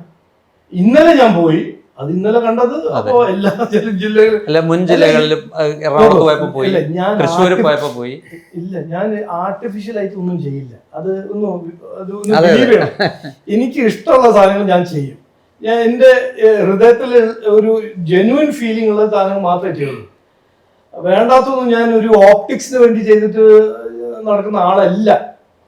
എനിക്ക് സിൻസിയറായിട്ട് ഈസ്റ്ററിൽ ചർച്ചിൽ പോകാണ്ട് ഹാബിറ്റ് ഉണ്ട്, ഒരു റൂട്ടീൻ ഉണ്ട്, ഞാൻ പോയി. കഴിഞ്ഞ കൊല്ലം അത് തിരുവനന്തപുരത്തായിരുന്നു, ഇലക്ഷൻ്റെ സമയമായിരുന്നു, അവിടെ പോയി. ഈ കൊല്ലം തിരുവനന്തപുരത്തായിരുന്നു, അവിടെ പോയി. ഈ മാർപ്പാപ്പന്റെ ഫ്യൂണറലിന്റെ സമയത്ത് ഞാൻ ഇവിടെ ആയിരുന്നു, കോഴിക്കോടായിരുന്നു, അപ്പൊ അവിടെ ചർച്ചിൽ പോയി. അങ്ങനെ ഞാൻ വേണ്ടാതെ അമ്പലത്തിലും പോകില്ല. ആ കമ്മ്യൂണിറ്റിനെ ആങ്കർ ചെയ്തുകൊണ്ട് അടുത്ത ഘട്ടത്തിൽ BJPക്ക് എന്തെങ്കിലും ഒരു ഡെവലപ്മെന്റ് അങ്ങനെയൊന്നുമില്ല. ഞങ്ങൾ വോട്ട് ബാങ്ക് ഞാൻ ചെയ്യില്ല, ആരും ചെയ്യില്ല, നരേന്ദ്രമോദി ചെയ്യില്ല. ഞങ്ങൾ എല്ലാവരോടൊപ്പം എല്ലാവർക്കും വേണ്ടി എന്ന് പറയുമ്പോൾ സിൻസിയറായിട്ട് എല്ലാവരോടൊപ്പം എല്ലാവർക്കും വേണ്ടി ഉണ്ടാവും. ചില സമുദായങ്ങൾ ഞങ്ങളെ സപ്പോർട്ട് ചെയ്യും, ചിലത് സപ്പോർട്ട് ചെയ്യില്ല. അത് അവരുടെ ചോയ്സ്, അത് അവരുടെ ഡിസിഷൻ. അവർക്ക് ഞങ്ങളെ ഇതുവരെ ട്രസ്റ്റ് ചെയ്യാൻ ഒരു ആഗ്രഹമില്ല, ഒരു താല്പര്യം ഇല്ലെങ്കിൽ ഞങ്ങളത് ഞങ്ങളുടെ വർക്ക് സ്റ്റോപ്പ് ചെയ്യില്ല. അതാണ് സത്യം, അതാണ്. പിന്നെ ഈ സംസാരത്തിനിടയിൽ മുഴുവൻ ഒരു വർഷം എന്ന് പറഞ്ഞല്ലോ, എന്താണ് ആ പെർട്ടിക്കുലർ ഒരു വർഷം? അല്ല എന്നോട് ചോദിച്ചു നിയമസഭാ തെരഞ്ഞെടുപ്പ് അല്ല, എനിക്കൊരു വർഷം ഇല്ല, എന്നോട് ചോദിച്ചത് ഹിസ്റ്ററി എന്തുകൊണ്ട് നോക്കുന്നില്ല. അപ്പൊ ഞാൻ പറഞ്ഞു എനിക്കിപ്പോ ഹിസ്റ്ററി പഠിക്കാൻ സമയമില്ല, എന്റെ മുമ്പിൽ ഒരു വർഷം 2 ഇലക്ഷൻ ഇല്ല, ആ ഇലക്ഷൻ അതിന്റെ പ്ലാനിങ്ങും അതിനെ കുറിച്ച് അവിടെ ജയിക്കാൻ എന്താണ് ചെയ്യേണ്ടതാണ് എന്റെ പ്രയോറിറ്റി. ഈ 26-ൽ എത്ര സീറ്റാണ് BJP ഒരു കേരളത്തിൽ? അതൊന്നും ചോദിച്ചിട്ടില്ല, അങ്ങനത്തെ ആർക്കറിയാം. എനിക്ക് അല്ല, മത്സരത്തിൽ ഭഗവാൻ എനിക്ക് ഒരു ഓപ്ഷൻ തരാണെങ്കിൽ 140 സീറ്റ് 130 കിട്ടിയാൽ കൊള്ളാം. നമുക്കൊരു പ്രതീക്ഷ ഉണ്ടാവില്ലേ? അല്ല, താങ്കള് അങ്ങനെ പ്രതീക്ഷ അല്ല, BJPയുടെ ഒരു വലിയ പ്രതീക്ഷയാണ് താങ്കള്. സ്വാഭാവികമായിട്ടും നേമത്ത് താങ്കൾ സ്ഥാനാർത്ഥിയാകുമെന്നുള്ള ഒരു കണക്കൂട്ടലുകളുണ്ട്. അല്ല, അത് പാർട്ടി തീരുമാനിക്കും. ഞാൻ തിരുവനന്തപുരം ഞാൻ എനിക്ക് വേണമെന്ന് പറഞ്ഞിട്ടല്ല, പാർട്ടി പറഞ്ഞാൽ മത്സരിക്കും. Of course. താങ്കൾക്ക് നേരെ വന്നിട്ടുള്ള ഒരു വിമർശനം ഒരു കോർപ്പറേറ്റ് രീതിയിലാണ് പൊളിറ്റിക്സ് കൈകാര്യം ചെയ്യുന്നത്. അതായത് ഒരു ബിസിനസ്സും പൊളിറ്റിക്സും കൂടി മിക്സ് ചെയ്യപ്പെടുന്നു. ഇതാദ്യമായിട്ടാണ് BJPക്ക് സംസ്ഥാന തലത്തിൽ പ്രസിഡന്റായിട്ട് ഒരു ഒരു കോർപ്പറേറ്റ് ഹെഡ് വരുന്നത്. അതിനെങ്ങനെയാണ് താങ്കൾ കൗണ്ടർ ചെയ്യുന്നത്? എനിക്കറിയില്ല അതിന്റെ എന്താണ് ഡെഫിനിഷൻ എന്ന് എനിക്കറിയില്ല. ഞാൻ ഇലക്ഷൻ മാനേജ് ചെയ്തിട്ടുണ്ട് പുതുച്ചേരിയില്, UP യില്, കർണാടകയില്. 18-19 കൊല്ലം രാഷ്ട്രം അനുഭവിച്ച് അറിഞ്ഞ് പഠിച്ച ആളാണ്. ഇനി അതെല്ലാം കഴിഞ്ഞിട്ട് ഞാനൊരു കോർപ്പറേറ്റ് ആണെന്ന് പറയാനാണെങ്കിൽ അതല്ല, അത് BJPയുടെ അടിത്തട്ടിൽ നിന്ന് അല്ലെങ്കിൽ RSSന്റെ അടിത്തട്ടിൽ നിന്ന് വളർന്നു വന്ന ഒരാളല്ല എന്നുള്ള രീതിയിൽ. അപ്പോൾ ഞാൻ അത് ഡിനൈ ചെയ്യുന്നില്ലല്ലോ. എന്റെ ഒരു ലാറ്ററൽ മൂവ്മെന്റ്, അത് ജയശങ്കർ ജീന്റെ മൂവ്മെന്റ് ഒരു ഡിഫറെന്റ് മൂവ്മെന്റ് ആണ്, നിർമ്മല ജീന്റെ മൂവ്മെന്റ് ഡിഫറെന്റ് മൂവ്മെന്റ്. അവരൊന്നും സംഘടനാ തലത്തിലേക്ക് വന്നിട്ടില്ല. അതെ, സംഘടനാ തലത്തിലേക്ക് വരുന്നത്. ഞാൻ 18 കൊല്ലം രാജ്യസഭ MP ആയിരുന്നു. ഞാൻ ട്രഡീഷണൽ വഴി അല്ല വന്നത്. അത് ശരിയാണ്, അത് സത്യമാണ്. രാജ്യസഭ MP സ്ഥാനത്തിലേക്ക് ആദ്യം എത്തുന്നത് JDSന്റെ പിന്തുണയോടെ. അത് BJP JDS സർക്കാരുണ്ടായിരുന്നു BJP. അത് ഞാൻ ഓപ്പൺലി പറഞ്ഞത്, എന്നെ പൊളിറ്റിക്സിൽ കൊണ്ടുവന്നത് ദേവഗൌഡജിയാണ്. ഞാൻ ടെലികോം ഓൺട്രപ്രണർ ആയിരുന്നു. 2006 ഇതെല്ലാം വിറ്റ് ഞാൻ വീട്ടിലിരിക്കുന്ന സമയത്ത് ആരോ ഇതാണ് ഭാഗ്യം, എന്നെ വിളിച്ചു. നമ്മൾ ദേവഗൌഡനും പോയി കാണാൻ പോവാൻ. അയാൾ എൻ്റെ ഫ്രണ്ടായിരുന്നു. ദേവഗൌഡജീനെ പോയി കണ്ടപ്പോൾ ദേവഗൌഡജി എൻ്റെ കൈ നോക്കി പറഞ്ഞു, നിങ്ങൾക്ക് പോളിറ്റിക്സിൽ ഒരു കരിയർ ഉണ്ട്, പോളിറ്റിക്സിനെ കുറിച്ച് വിചാരിച്ചിട്ടുണ്ടോ, ചിന്തിച്ചിട്ടുണ്ടോ? ഞാൻ പറഞ്ഞില്ല. അപ്പോൾ ഒന്നും പോയി അഡ്വാനിജിയോട് ചോദിച്ചു നോക്കൂ, BJP തയ്യാറാണെങ്കിൽ ഞാൻ സപ്പോർട്ട് ചെയ്യാൻ തയ്യാറാണ്. അങ്ങനെയാണ് ഞാൻ പോളിറ്റിക്സ് വന്നത്. ഇപ്പോഴും ഓപ്പൺലി അക്നോളജ് ചെയ്തല്ലേ. ഇടയ്ക്ക് ഇപ്പോഴും ദേവഗൌഡയോട് സംസാരിക്കാറുണ്ടോ? ഓ പിന്നെ, എനിക്ക് അദ്ദേഹത്തോട് വളരെ ബഹുമാനവും and he has been very kind to me. BJPക്ക് പുറത്ത് താങ്കൾക്ക് ഏതൊക്കെ രാഷ്ട്രീയ നേതാക്കളുമായിട്ടാണ് ഒരു സൗഹൃദമുള്ളത്? നാട്ടിലല്ല, നാഷണൽ ലെവലിൽ തന്നെ എല്ലാവരും അറിയാം. അങ്ങനെ എൻ്റെ മോദിജി 2011 മുതൽ അറിയാം. അതിന് മുമ്പ് അടൽജിയും അഡ്വാനിജി ആയിരുന്നു എൻ്റെ ഏറ്റവും ക്ലോസ്. ജോർജ് ഫെർണാണ്ടസും ഞാനും ഭയങ്കര ക്ലോസ് ആയിരുന്നു.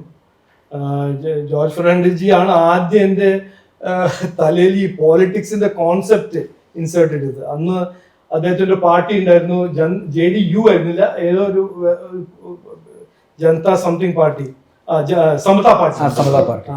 രാജേഷ് പൈലറ്റിന്റെ ഫാദറിന്റെ സ്റ്റുഡന്റ് ആയിരുന്നു എയർഫോഴ്സിൽ. അങ്ങനെയാണ് ഞാൻ ഇന്ത്യ മടങ്ങി വന്നത്. രാജേഷ് പൈലറ്റ് ആണ് 1991 രാജേഷ്. ഞാൻ എൻ്റെ കല്യാണം കഴിഞ്ഞിട്ട് ഡൽഹി എൻ്റെ ഫാദർ കൊണ്ടുപോയപ്പോൾ രാജേഷ് പൈലറ്റ് ആയിരുന്നു ടെലികോം മിനിസ്റ്റർ. എന്നിട്ട് അദ്ദേഹം എന്നോട് പറഞ്ഞു, എന്തിനാണ് അവിടെ അമേരിക്കയിൽ ടൈം വേസ്റ്റ് ചെയ്യുന്നത്, ഇവിടെ വരൂ, ഞങ്ങൾ ഇതെല്ലാം ഓപ്പൺ ചെയ്യുന്നുണ്ടെന്ന്. എന്നിട്ട് ബൈ ലക്ക് ഞാൻ ഗുരുവായൂരിനായിരുന്നു അങ്ങോട്ട് പോകുന്നത്. ഗുരുവായൂർ മഴക്കാലത്ത് ഞാൻ ആ ഫോൺ കഥ കേട്ടിട്ടുണ്ടല്ലോ, അത് സത്യമാണ്. ഇന്നിപ്പോ ഞാൻ ഗുരുവായൂർ പോയപ്പോ 3 ദിവസം പോയപ്പോ വനമാല കുസുമം, ഇപ്പൊ അത് ഗോകുലം ഹോട്ടൽ എന്താണ് പേര്. ആ ഹോട്ടലിന്റെ പേരായിരുന്നു വനമാല കുസുമം. എന്നിട്ട് അവിടുന്ന് ട്രങ്ക് കോൾ ചെയ്തിട്ട് എനിക്ക് മനസ്സിലായി ഇവിടെ ടെലികോം ഇൻഫ്രാസ്ട്രക്ചറിന് ഒരു ആവശ്യമുണ്ട്. അങ്ങനെ രാജേഷ് പൈലറ്റ് പറഞ്ഞു. അങ്ങനെയാണ് ഞാൻ ഇന്ത്യയിൽ മടങ്ങി വന്നത്. അപ്പൊ രാജേഷ് പൈലറ്റ് ഞാൻ ഭയങ്കര ക്ലോസ് ആയിരുന്നു. ഈ കേരളത്തില് കോൺഗ്രസ് നേരിടുന്ന ഒരു വലിയ പ്രതിസന്ധി പലപ്പോഴും ഈ രമേശ് ചെന്നിത്തലേൻ്റെയും പിന്നെ VD സതീശനും സുധാകരനും ഒക്കെ ചില പർട്ടിക്കുലർ പോയിന്റ് പൊളിറ്റിക്സ് പറഞ്ഞു വരുമ്പോൾ ആരാണ് മുഖ്യശത്രു എന്നുള്ളൊരു പ്രശ്നം വരും. BJP ആണോ CPM ആണോ എന്നുള്ളത്.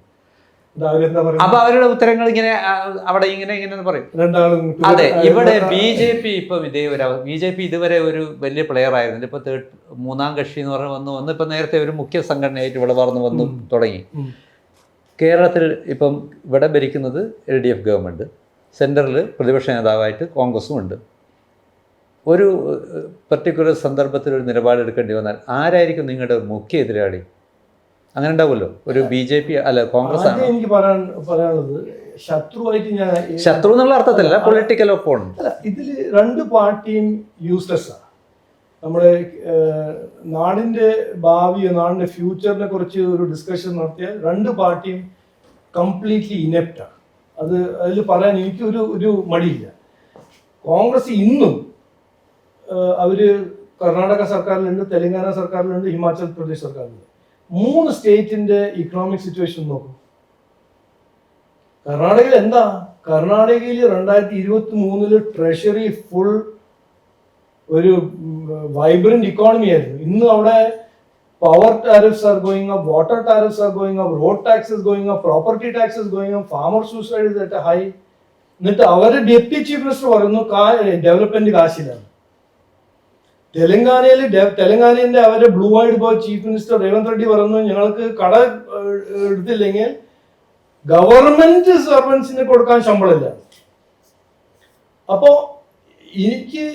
ഞാനല്ല തീരുമാനിക്കേണ്ടത് ഇത് ആരാണ് good for Kerala, bad for Kerala. ഇത് തീരുമാനിക്കുന്നത് ജനങ്ങളാണ്. ഞാനിപ്പോ കേട്ടത് LDFന്റെ ഒരു പുതിയ ലോഗോവും 2-ാം തീയതിയോ 3-ാം തീയതി അവർ ലോഞ്ച് ചെയ്യാൻ പോകുന്നുണ്ട്. അത് വീണ്ടും LDF എന്നോ അല്ലെ, തുടരും LDF. അപ്പൊ അത് കേൾക്കുമ്പോ എന്താണ് തുടരാൻ പോകുന്നത്? എന്ത് ജോബ്ലെസ്നെസ്സോ? ഹയസ്റ്റ് ജോബ്ലെസ്നെസ് ഇന്ത്യയിൽ എവിടെയാണെങ്കിലും അത് നമ്മുടെ കേരളത്തിലാണ്. ഏറ്റവും കൂടുതൽ PSC നിയമനങ്ങൾ നടക്കുന്നത് കേരളത്തിലാണ്. PSC നിയമനങ്ങൾ നടക്കുന്നത് കേരളത്തിലാണ്. അതായിരിക്കും. നീതി ആയോഗിന്റെ റിപ്പോർട്ടിൽ ഏറ്റവും വികസനങ്ങൾ നടക്കുന്നത് കേരളത്തിലാണ്. അത് നരേന്ദ്രമോദിജി താങ്ക് യു നോട്ട് ഇടണം. ഇവിടെ നടക്കുന്ന പദ്ധതികളെല്ലാം റീബാജ് ചെയ്തിട്ട് നരേന്ദ്രമോദിയുടെ പദ്ധതികളാണല്ലോ ഇംപ്ലിമെന്റ് ചെയ്യുന്നത്. ഞാനിപ്പോ തിരുവനന്തപുരം കോർപ്പറേഷനിൽ ഒരു പോസ്റ്റർ ഉണ്ട്, മിഡ് ഡേ മീൽ സ്കീമിന്റെ. ബഹുമാനപ്പെട്ട മുഖ്യമന്ത്രിന്റെ വലിയൊരു പിക്ചറും ശിവൻകുട്ടിജിന്റെ വലിയൊരു പിക്ചറും. അതിന്റെ 70% കാശും റിസോഴ്സസ് വരുന്നത് PM പോഷൻ അഭിയാനാണ്. എന്നിട്ട് അതിന് പിന്നില് 4-ാമത്തെ പേജിൽ ചെറിയൊരു logo, PM Poshan Abhiyan. PM Ayushman Narendra Modi ji ഒരു കൊല്ലായി 70 വയസ്സിന്റെ മുകളിൽ അത് ഫ്രീ ആണെന്ന് 5 ലക്ഷം ഫ്രീ സർജറി. ഇതുവരെ അവര് MOU സൈൻ ചെയ്തിട്ടില്ല. തിരുവനന്തപുരം എനിക്കറിയാം, തീരദേശത്തെ മിനി ഹാർബറിന്റെ 3 പ്രോജക്ട് സാങ്ഷൻ ചെയ്യാൻ തയ്യാറാണ് ഗവൺമെന്റ് ഓഫ് ഇന്ത്യ. അതിന്റെ 40% ഷെയർ കൊടുക്കാൻ കാശില്ല. അപ്പോ അതുകൊണ്ട് ഇതാണെങ്കിൽ തുടരണമെങ്കിൽ എങ്കിൽ അത് ഒരു ഡേഞ്ചറസ് സിറ്റുവേഷൻ ആണ്. അപ്പോ ആരാണ് എതിരാളി എന്ന് ചോദിച്ചാൽ എനിക്ക് പറയാൻ ഉള്ളത് ഒന്ന്, അതിനെക്കുറിച്ച് എനിക്കൊരു പറയാനൊന്നുമില്ല. ഇത് ജനങ്ങൾ അവരെ റിജക്റ്റ് ചെയ്താൽ, ഈ പൊളിറ്റിക്സ് റിജക്റ്റ് ചെയ്താൽ ഞങ്ങൾക്കാണ് അവസരം കിട്ടാൻ പോകുന്നത്. അതാണ് ഞാൻ മനസ്സിലാക്കിയ ഒരു ഓപ്പർച്യൂണിറ്റി. ഇത് രണ്ടും ഫെയില. നിലവിൽ 2 പാർട്ടീസും അവരുടെ ഇക്കണോമിക് ഐഡിയോളജി ആണോ, ഇൻഡസ്ട്രിയൽ ഐഡിയോളജി ആണോ, ഗവർണൻസ് ഐഡിയോളജി ആണോ, ഫെയിൽഡ് ഐഡിയോളജീസ് ആണെന്ന് ഞാൻ മനസ്സിലാക്കുന്നത്. സാഹചര്യങ്ങളെ കുറിച്ച് താങ്കൾ പറഞ്ഞത് ശരി. പക്ഷേ ആ സാഹചര്യങ്ങൾ ഫലപ്രദമായിട്ട് വിനിയോഗിക്കേണ്ടിക്കൽ പ്രധാനമാണ്. നമ്മുടെ ഇലക്ഷനിൽ ആരാണ് നമ്മൾ നിർത്താൻ പോകുന്നത് ആ ഒരു സംഗതി വരുമ്പോഴാണ് ആരിലൂടെയാണ് ജനങ്ങളിലേക്ക് ഈ സന്ദേശം നമ്മൾ എത്തിക്കുന്നത്, ആരാണ്. അതിപ്പോ കോഴിക്കോട് നഗരസഭയിലൊക്കെ സ്വാഭാവികമായിട്ടും 2 ടേമിൽ ഞങ്ങളൊക്കെ കണ്ടുകൊണ്ടിരിക്കുന്നതാണ്. BJPക്ക് പിന്നെ ആളുകളുണ്ട്, അപ്പോൾ അവരുടെ പെർഫോമൻസും നമ്മൾ കാണുന്നുണ്ട്. അപ്പോൾ BJP കഴിഞ്ഞ തവണ വിജയിച്ച് ചില സ്ഥലങ്ങൾ തോൽക്കുന്നുണ്ടെങ്കിലും അതേ എണ്ണം നിലനിർത്താൻ പറ്റിയിട്ടുണ്ട്. സംഘടനാ സംവിധാനത്തിന്റെ മികവിനേക്കാൾ ഉപരി പലപ്പോഴും ഈ സ്ഥാനാർത്ഥികളുടെ ക്വാളിറ്റി പ്രധാനമാണെന്നാണ് ഇവിടുത്തെ അനുഭവത്തിൽ നിന്ന് പ്രത്യേകിച്ച് നവ്യ ഹരിദാസിനെ പോലെയുള്ള വളരെ യങ്ങർ ആയിട്ടുള്ള ആളുകൾ അവർ വളരെ നേതൃശേഷി പ്രകടിപ്പിക്കുന്നുണ്ട്. അത് പിന്നെ നിഷേധിച്ചുകൊണ്ടല്ല ഞാൻ പറയുന്നത്. റുട്ടീനായിട്ടുള്ള പഴയ ടൈപ്പ് BJP കൾച്ചറുള്ള നേതാക്കളെ തന്നെ നിങ്ങൾ കൂടുതൽ മുന്നോട്ട് നിർത്തി കഴിഞ്ഞാൽ നമ്മൾ ആഗ്രഹിക്കുന്ന രീതിയിലുള്ള ഒരു സ്വീകാര്യത അതിന് കിട്ടുമോ? ഞാൻ ആദ്യം പറഞ്ഞത് ഞാൻ ഇപ്പോൾ റിപ്പീറ്റ് ചെയ്യുന്നു. BJP ഇനി മത്സരിക്കാനല്ല മത്സരിക്കാൻ പോകുന്നത്, ജയിക്കാനാണ് മത്സരിക്കാൻ പോകുന്നത്. അപ്പോൾ ആ ജയത്തിന് വേണ്ടി എന്താണ് ഇഷ്യൂസ്, അതിലൊരു പ്രധാനപ്പെട്ട ഇഷ്യൂ ആണ് കാൻഡിഡേറ്റിന്റെ ക്രെഡിബിലിറ്റിയും കാൻഡിഡേറ്റിന്റെ റിലേഷൻഷിപ്പും കാൻഡിഡേറ്റിന്റെ പോപ്പുലാരിറ്റി. അതിന് മനസ്സിലാക്കുന്നത്. അപ്പോൾ അത് ഞങ്ങൾ ഇങ്ങനെ മുമ്പോട്ട് പോകുമ്പോൾ അത് കാണും. ഈ പഴയ ഒരു കാര്യമുണ്ട്, പഴയ ഒരു ലേണിംഗ്. കാൻഡിഡേറ്റ്സിനെ ലാസ്റ്റ് മിനിറ്റിൽ എയർ ഡ്രോപ്പ് ചെയ്യാൻ പാടില്ല. അപ്പൊ ഇവിടുന്ന് എടുത്ത കാൻഡിഡേറ്റിനെ മറ്റേ സ്ഥലത്ത് കൊണ്ടുപോയിട്ട് വെറുതെ ഒരു മത്സരിപ്പിക്കാൻ അത് ഒരു പ്രാക്ടീസ് ആയിരുന്നു പണ്ട്. അത് ഞങ്ങൾ ചെയ്യില്ല. അവിടുത്തെ ഒരു കാൻഡിഡേറ്റ് അവിടെ അധ്വാനിച്ച് ജനകീയമായ ഒരു കാൻഡിഡേറ്റിനെയാണ് ഞങ്ങൾ കാൻഡിഡേറ്റ് ആക്കാൻ പോകുന്നത്. നിലവിൽ BJPയുടെ കൂടെ BDJs മാത്രമാണ് ഒരു മുഖ്യ സഖ്യകക്ഷിയായിട്ടുള്ളത്. വേറെ ഏതെങ്കിലും കക്ഷികൾ BJPയിലേക്ക് വരാനായിട്ട് സാധ്യതയുണ്ടോ? താങ്കൾ അങ്ങനെ എന്തെങ്കിലും? എല്ലാവരും ടച്ചിലാണ്, അല്ല ശ്രമിക്കുന്നുണ്ട്. മറ്റു പാർട്ടികളുമായിട്ട് ഒരു ആശയവിനിമയം നടക്കുന്നുണ്ട്. ഏതൊക്കെ പാർട്ടികളാണ്? അല്ലല്ല, ഞാൻ ചോദിക്കണം, അങ്ങനെ ഒരു താങ്കൾ ആരെയൊക്കെയാണ് പ്രതീക്ഷിക്കുന്നത്? ഉണ്ട്. തെരഞ്ഞെടുപ്പ് അടുക്കുന്നതിന് മുൻപ് സഖ്യം വിപുലമാകും എന്നാണ് പറയുന്നത്. അല്ല, നോക്കൂ, അതൊന്നും ഞാൻ പറയുന്നില്ല. ഈ വികസന സന്ദേശവും വികസന മെസ്സേജും നരേന്ദ്രമോദിജിന്റെ പിന്തുണ ഉള്ള ഒരു സർക്കാർ ഇവിടെ ഉണ്ടെങ്കിൽ അതിൻ്റെ എന്തായിരിക്കും ഫലം, അത് എല്ലാവർക്കും അറിയാം. രാഷ്ട്രീയത്തിൽ മറ്റു പാർട്ടീസിനും അറിയാം. അപ്പോൾ അങ്ങനെ ഡയലോഗും ചർച്ചയും നടക്കുന്നുണ്ട്. Back channel, third party dialogues എല്ലാം നടക്കുന്നുണ്ട്. താങ്കൾ ഇടയ്ക്ക് ഒരു ചർച്ചയിൽ ഒരു തിയറി മുന്നോട്ട് വെച്ചു. താങ്കൾ തന്നെ പറഞ്ഞത് എൻ്റെ ഒരു തിയറിയാണ്. അതായത് കേരളത്തിൽ കോൺഗ്രസിന് എന്താ പറയുന്നത്, കേരളത്തിൽ നിന്നുള്ള ലോക്സഭാ സീറ്റുകൾ കോൺഗ്രസിന് വിട്ടുകൊടുക്കുക, അതേസമയം കേരളം ഈ പറഞ്ഞതുപോലെ CPM-ന് വിട്ടുകൊടുക്കുക. ഇങ്ങനൊരു അന്തർധാര കോൺഗ്രസിനും CPM-നും ഇടയ്ക്കുമ്പോൾ ഞാൻ കേട്ടു. അല്ല, അങ്ങനെ ഒരു തിയറി താങ്കൾ മുന്നോട്ട് വയ്ക്കുന്നത്. പക്ഷെ അപ്പുറത്ത് വേറെ തിയറി കൂടി കേൾക്കുന്നുണ്ട്, CPM-ഉം BJP-യും തമ്മിലൊരു അന്തർധാരയുണ്ടെന്ന്. അത് വാട്ടർ എന്താ ഓയിലും വാട്ടറും മിക്സ് ചെയ്യുന്ന മാതിരിയല്ല. അത് ഇൻകംപാറ്റബിൾ എന്ന് പറഞ്ഞാൽ ഇതിനെക്കാട്ടും ഇൻകംപാറ്റബിൾ. കാരണം കേരളത്തില് BJP-യും CPM-ഉം ഒരുപോലെ കോൺഗ്രസിനെ ആക്രമിക്കുന്നു. കോൺഗ്രസ് മുക്ത കേരളമാണ്. BJP-യും CPM-നെ ആക്രമിക്കുന്നു. അപ്പൊ അതെല്ലാം വെറുതെ. CPM-ഉം BJP-യിൽ എന്തായിരിക്കും ഒരു മിനിമം പ്രോഗ്രാം? കോൺഗ്രസിലും BJP-യിലും എന്തായിരിക്കും കോമൺ മിനിമം പ്രോഗ്രാം? ഞങ്ങൾ 0 ടോളറൻസ് ടു അഴിമതി, ഞങ്ങൾ 0 ടോളറൻസ് ടു പ്രിയ രാഷ്ട്രീയം. ഈ ബേസിസിൽ തന്നെ രണ്ടാമത് ഡിസ്ക്വാളിഫൈ ആവില്ലേ? അഴിമതി 0 ടോളറൻസ് പറയുമ്പോൾ 2 പാർട്ടിയും ഡിസ്ക്വാളിഫൈഡ്. പ്രീണ രാഷ്ട്രീയം ഞങ്ങൾ ചെയ്യില്ല എന്ന് പറയുമ്പോൾ 2 പാർട്ടിയും ഡിസ്ക്വാളിഫൈഡ്. ഇത് എങ്ങനെ, എന്ത് ബേസിസിലായത്? ഓരോന്നും ഉണ്ടാക്കി പറയും. ഇത് കോൺഗ്രസ് പറഞ്ഞത് എന്തുകൊണ്ടറിയോ? തെലങ്കാനയിൽ ഇവർ ഈ കളി കളിച്ചു, ഭയങ്കര സക്സസ്ഫുൾ ഈ കളി കളിച്ചു. അവിടെ ഒരു നല്ല സ്റ്റോറി അങ്ങ് സ്പ്രെഡ് ചെയ്തു. എന്താണ്? BRS-ഉം BJP-യും ഒരു അലയൻസിൽ നിന്ന്. അത് പറഞ്ഞപ്പോൾ എന്താ ഉണ്ടായത്? അവിടെ മുസ്ലിം വോട്ട് N ബ്ലോക്ക്, BRS-ന്റെ മുസ്ലിം വോട്ട് N ബ്ലോക്ക് കോൺഗ്രസിലെത്തി. ഇത് ഏറ്റവും വലിയ ഐറണിയാണ്. തെലങ്കാനയുടെ ക്രിയേഷനെ ഒപ്പോസ് ചെയ്യുന്ന കോൺഗ്രസ് പാർട്ടിയാണ് ഇന്ന് കോൺഗ്രസ് തെലങ്കാന ഭരിക്കുന്നത്. ആ കളി അവിടെ കളിച്ചു, നന്നായിട്ട് മിസ്ഇൻഫോർമേഷൻ ചെയ്ത് ആ വോട്ട് ബാങ്ക് അങ്ങ് മാറ്റി. തെലങ്കാനയിൽ മുസ്ലിം വോട്ട് ഭയങ്കര ഒരു ഡിസൈസീവ് വോട്ടാണല്ലോ. താങ്കളുടെ അവിടെ ഇതും ഇവിടെ ചെയ്യാൻ നോക്കില്ല. BJP കേരളത്തിൽ നേരിടുന്ന ഏറ്റവും വലിയ പ്രശ്നം എന്താ, ഒരു യൂണിറ്റ് ഇല്ലായ്മയാണ്, കൂട്ടായ്മ ഇല്ലായ്മയാണെന്ന് വെള്ളാപ്പള്ളി നടേശനാണ് അടുത്ത ദിവസം പറഞ്ഞത്. അല്ല, അതുണ്ടായിരുന്നു എല്ലാവരും നോക്കും. യൂണിറ്റ് ഇല്ലായ്മയാണ് ഒരു പ്രശ്നം, താങ്കൾ അംഗീകരിക്കുന്നുണ്ട്. ഞാൻ കുറച്ചൊരു ഓൺട്രപ്രണറിലായ ആളാണല്ലോ. ഈ സക്സസ് ഇല്ലെങ്കിൽ 10,000 തിയറീസ് ഉണ്ടാവും. സക്സസ് എന്തുകൊണ്ട് കിട്ടിയില്ല? നിങ്ങളുടെ ചാനൽ ഇപ്പോൾ ഒരു വലിയ ചാനൽ അല്ലെങ്കിൽ ഒരു ഫ്ലോപ്പായ ഷോ ആണെങ്കിൽ അതിൽ 10,000 ആൾക്കാർ വന്നിട്ട് അഡ്വൈസ് ചെയ്യും. ഇത് ചെയ്തില്ല, ലൈറ്റ് ശരിയായിരുന്നില്ല, ക്യാമറയുടെ ലെൻസ് നിങ്ങൾ തെറ്റായ ലെൻസാണ് ഉപയോഗിച്ചത്, അതിന് കോൺടെസ്റ്റ് ചെയ്യാൻ ആരാ പോകുന്നു? അപ്പോൾ ഇത് സക്സസ് കിട്ടുന്നവരെ എല്ലാവരും ഒരു പൊളിറ്റിക്കൽ ആനലിസ്റ്റാണ്. സക്സസ് കഴിഞ്ഞിട്ട് എല്ലാവരും അതാണ് സ്ട്രാറ്റജി, നല്ല സ്ട്രാറ്റജിയാന്ന് പറയാൻ നടക്കുന്ന ആൾക്കാരുണ്ടാവും. അപ്പോൾ ഇതെല്ലാം നടക്കും. എല്ലാവർക്കും തിയറി ഉണ്ടാവും. എനിക്ക് എൻ്റെ ഫോണിൽ എല്ലാ ദിവസവും വെൽവിഷേഴ്സ് ആണ് കേട്ടോ, 100-200 പീസസ് ഓഫ് അഡ്വൈസ് എനിക്ക് കിട്ടും. വോയിസ് നോട്ട്സ്, ഇത് നോക്കണേ, ഇത് നോക്കണേ, ഇത് പണ്ട് കാലത്ത് ഇത് നടന്നേ, അതെല്ലാം ഒരു വെൽവിഷേഴ്സ് പറഞ്ഞു. പക്ഷെ അതെല്ലാം നോക്കി നടന്നാണ്ടല്ലോ ഒന്നും നടക്കില്ല. ഇതിന് ഇവിടെ ജയിക്കാനും ഇവിടെ ഒരു മാറ്റം കൊണ്ടുവരാൻ എനിക്കറിയാം എന്താണ് ചെയ്യേണ്ടത്, പാർട്ടിക്കറിയാം എന്താണ് ചെയ്യേണ്ടത്,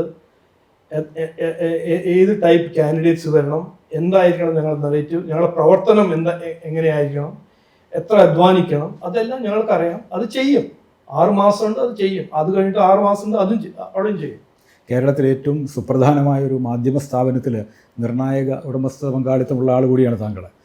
അപ്പോൾ മാധ്യമ ലോകം അതുപോലെ തന്നെ കേരളത്തിലെ ജനാധിപത്യ സമൂഹവും ഉറ്റുനോക്കുന്നൊരു സംഗതി ഏഷ്യാനെറ്റ് എന്ന് പറഞ്ഞ പ്രധാന മാധ്യമത്തിൻ്റെ ഒരു സ്വഭാവ ഘടനയിൽ എന്തെങ്കിലും മാറ്റങ്ങൾ വരുമോ എന്നുള്ളതാണ്. കാരണം താങ്കൾ BJP പ്രസിഡന്റ് ആയതോടുകൂടി അതിൻ്റെ ഒരു എന്താ പറയുന്നത് മാധ്യമ പ്രവർത്തന രീതിയിൽ മാറ്റങ്ങൾ വരും. അല്ല നോക്കൂ, ആദ്യം ഇത് എന്നോട് ഒരു 10,000 തവണ ചോദിച്ച ക്വസ്റ്റ്യനാണ്.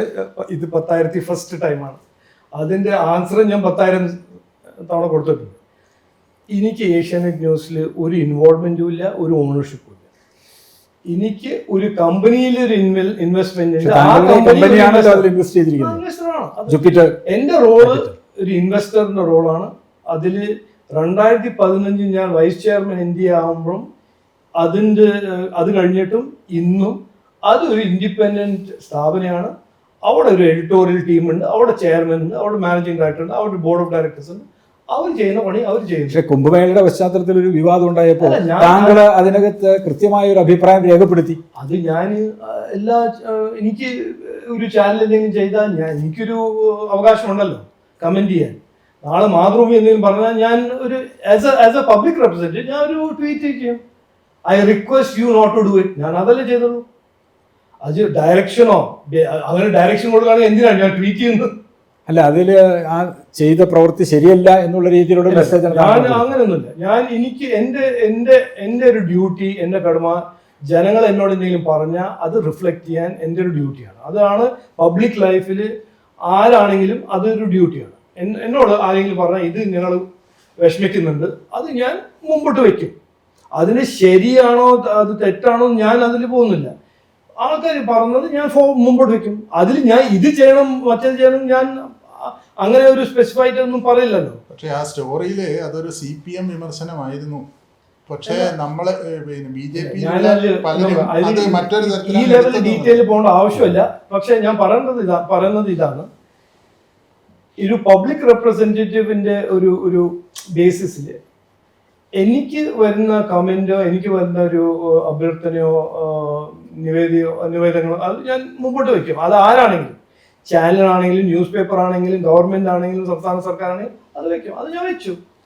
അവര് ചെയ്തത് അവര് ചെയ്തു. അപ്പൊ അതൊരു ഇൻവെസ്റ്റ്മെന്റ് ആണ്. ആ ഇൻവെസ്റ്റ്മെന്റ് എന്നുള്ള താങ്കളുടെ രാഷ്ട്രീയ നേതാവ് എന്നുള്ള അത് അതിനകത്ത് ഇടപെടുന്നില്ല, അതുമായിട്ട് കോൺഫ്ലിക്റ്റ് വരുന്നില്ല. 2015 ഉണ്ടായിരുന്നില്ല, 2016 ഉണ്ടായിരുന്നില്ല, ഇതുവരെ ഉണ്ടായിരുന്നില്ല. ഞാൻ മിനിസ്റ്റർ ആയിരുന്നു, അപ്പോൾ ഉണ്ടായിരുന്നില്ല. ഇപ്പൊ എന്തിനാ ഉണ്ടാവുന്നത്? ഈ ആശാ വർക്കർമാരുടെ ഒരു സമരം നടക്കുകയാണല്ലോ. അതിൽ കേന്ദ്ര സർക്കാരിന് കുറച്ചുകൂടെ ഒന്ന് ഇടപെട്ട് കഴിഞ്ഞാൽ 70 ദിവസം പിന്നിട്ടൊരു സമരമാണത്. കേരള സർക്കാരും അതിൽ പ്രത്യേകിച്ചൊന്നും ഇടപെട്ടില്ല. എല്ലാവരും ആ ഭവനപ്പന്തലിൽ പോകുന്നുണ്ട്, അവരോട് അനുകമ്പ പ്രകടിപ്പിക്കുന്നുണ്ട്, തിരിച്ചു പോകുന്നുണ്ട്. പക്ഷേ ഇത്രയും ദിവസം കേരളത്തിൽ ഇതില് നമുക്ക് മനസ്സിലാക്കേണ്ടത്, ഈ സംസ്ഥാന സർക്കാർ ഒന്നും ചെയ്തില്ലെങ്കിൽ നമ്മൾ എന്താ ചെയ്യാൻ പറ്റും? നമുക്ക് ഒന്നും ചെയ്യാൻ പറ്റില്ലല്ലോ. ഇത് ഒരു എന്താ എനിക്ക് ഇതിന് മനസ്സിലാവുന്നില്ല. ഒരു ചില്ലറ കാശിന് വേണ്ടി ശരി ഒരു ഡിസ്പ്യൂട്ട് ഉണ്ടെന്ന് നമ്മൾ സമ്മതിക്കട്ടെ, സെൻട്രൽ ഗവൺമെന്റും സംസ്ഥാന സർക്കാർ. എന്നാലും ഈ കാശ് കൊടുത്ത് ഇവരെ എന്തിനാണ് ഈ ഡിസ്പ്യൂട്ടിന് ഒരു ഹോസ്റ്റേജ് ആക്കുന്നത്? ചില്ലറ കാശ് കൊടുത്ത് അവരെ സമാധാനിപ്പിക്കുക. എന്നിട്ട് ഈ ഡിസ്പ്യൂട്ട് ഞാൻ പബ്ലിക്കലി പറഞ്ഞല്ലോ, ഞാൻ തയ്യാറാണ്. സംസ്ഥാന ഗവൺമെന്റ് ഇവർക്ക് വേണ്ടത് കൊടുത്ത് അവരെ കണ്ട് അവരെ പ്രശ്നങ്ങളെല്ലാം പരിഹരിച്ചാൽ ഞാൻ തയ്യാറാണ് ആ ഡിസ്പ്യൂട്ട് റിസോൾവ് ചെയ്യാൻ ഡൽഹി പോയി ഇരിക്കാൻ. ഞാൻ പറഞ്ഞു, ഓഫർ ചെയ്തു. പക്ഷെ ഇവർ ചെയ്യുന്നില്ല, ഒന്നും ചെയ്യുന്നില്ല. എന്നിട്ട് ഞാൻ അവിടെ പോയി ചോദിക്കുമ്പോ ഒരു ഒറ്റ കാശ് കൊടുക്കാന്നില്ല. അപ്പോ ആശാ വർക്കേഴ്സ് എന്ന് പറഞ്ഞാൽ നമ്മുടെ സംസ്ഥാനത്തിന്റെയും സ്റ്റേറ്റിന്റെയും ഫ്രണ്ട് ലൈൻ ഹെൽത്ത് വർക്കേഴ്സാണ്. അവരെ ഇങ്ങനെ വിഷമിക്കുന്നത് ശരിയല്ല എന്നാണ് ഞാൻ അന്നും പറഞ്ഞു ഇന്നും പറയുന്നത്. അത് ശരിയല്ല. അതൊരു ഒരു എംപത്തറ്റിക് ബിഹേവിയർ അല്ല. സർക്കാർ ആണെങ്കിൽ എംപത്തി എന്ന് പറഞ്ഞൊരു സാധനം അവരുടെ DNA ഉണ്ടാവണം. അത് മംഗള കമ്പനിക്ക് മാത്രം എംപത്തി ഉണ്ടായാൽ പറ്റില്ല, അത് പോരാ. അപ്പോൾ എന്തായാലും വളരെ സന്തോഷം. താങ്കൾ ഒരു ഫൈനൽ ക്വസ്റ്റ്യൻ കൂടി. ഇപ്പോൾ താങ്കൾ പര്യടനം നടത്തിക്കൊണ്ടിരിക്കുകയാണ്, ജനങ്ങളുമായിട്ട് സമ്പർക്കം നടത്തിക്കൊണ്ടിരിക്കുകയാണ്. കേരളം മാറും, അതുപോലെ തന്നെ BJP മാറും, പുതിയ ഒരു ദർശനം മുന്നോട്ട് വയ്ക്കുന്നു. അപ്പോൾ ഈ സന്ദർഭത്തിൽ കേരളത്തിലെ ജനങ്ങളോട് താങ്കൾക്ക് എന്താണ് പറയാനുള്ളത്? ശരി, അല്ല, ഞാൻ പറഞ്ഞത് കൺവെൻഷനിൽ പറഞ്ഞത് ഇന്നും പറയുന്നു, മാതൃഭൂമി വഴി പറയുന്നു, നമുക്ക് ഈ നാട്ടിനെ മുമ്പോട്ട് കൊണ്ടുപോകണം, മാറ്റം വരണം. നമ്മുടെ യൂത്തിനും ഈ പുതിയ തലമുറയ്ക്ക് ഈ മാറ്റം വന്നേ പറ്റൂ. ആ മാറ്റം കൊണ്ടുവരാൻ BJPക്ക് മാത്രമേ കഴിവും താല്പര്യമുള്ളൂ. അത് ഞങ്ങൾ കാണിച്ചു കൊടുത്തിട്ടുണ്ട്. നരേന്ദ്രമോദിജി കഴിഞ്ഞ 10 കൊല്ലം ഇന്ത്യയിൽ കാണിച്ച് അധ്വാനിച്ച് ലോകം മുഴുവൻ ഇന്ത്യനെ അഡ്മയർ ചെയ്യുമ്പോൾ ആ ടൈപ്പ് ഡെവലപ്മെൻറ്റ് നമുക്ക് ഇവിടെയും കൊണ്ടുവരണം, നമ്മുടെ നാട്ടിൽ കൊണ്ടുവരണം എന്നാണ് ഞാൻ പറയാൻ ആഗ്രഹിക്കുന്നത്. So thanks a lot. Thank you. നമസ്കാരം.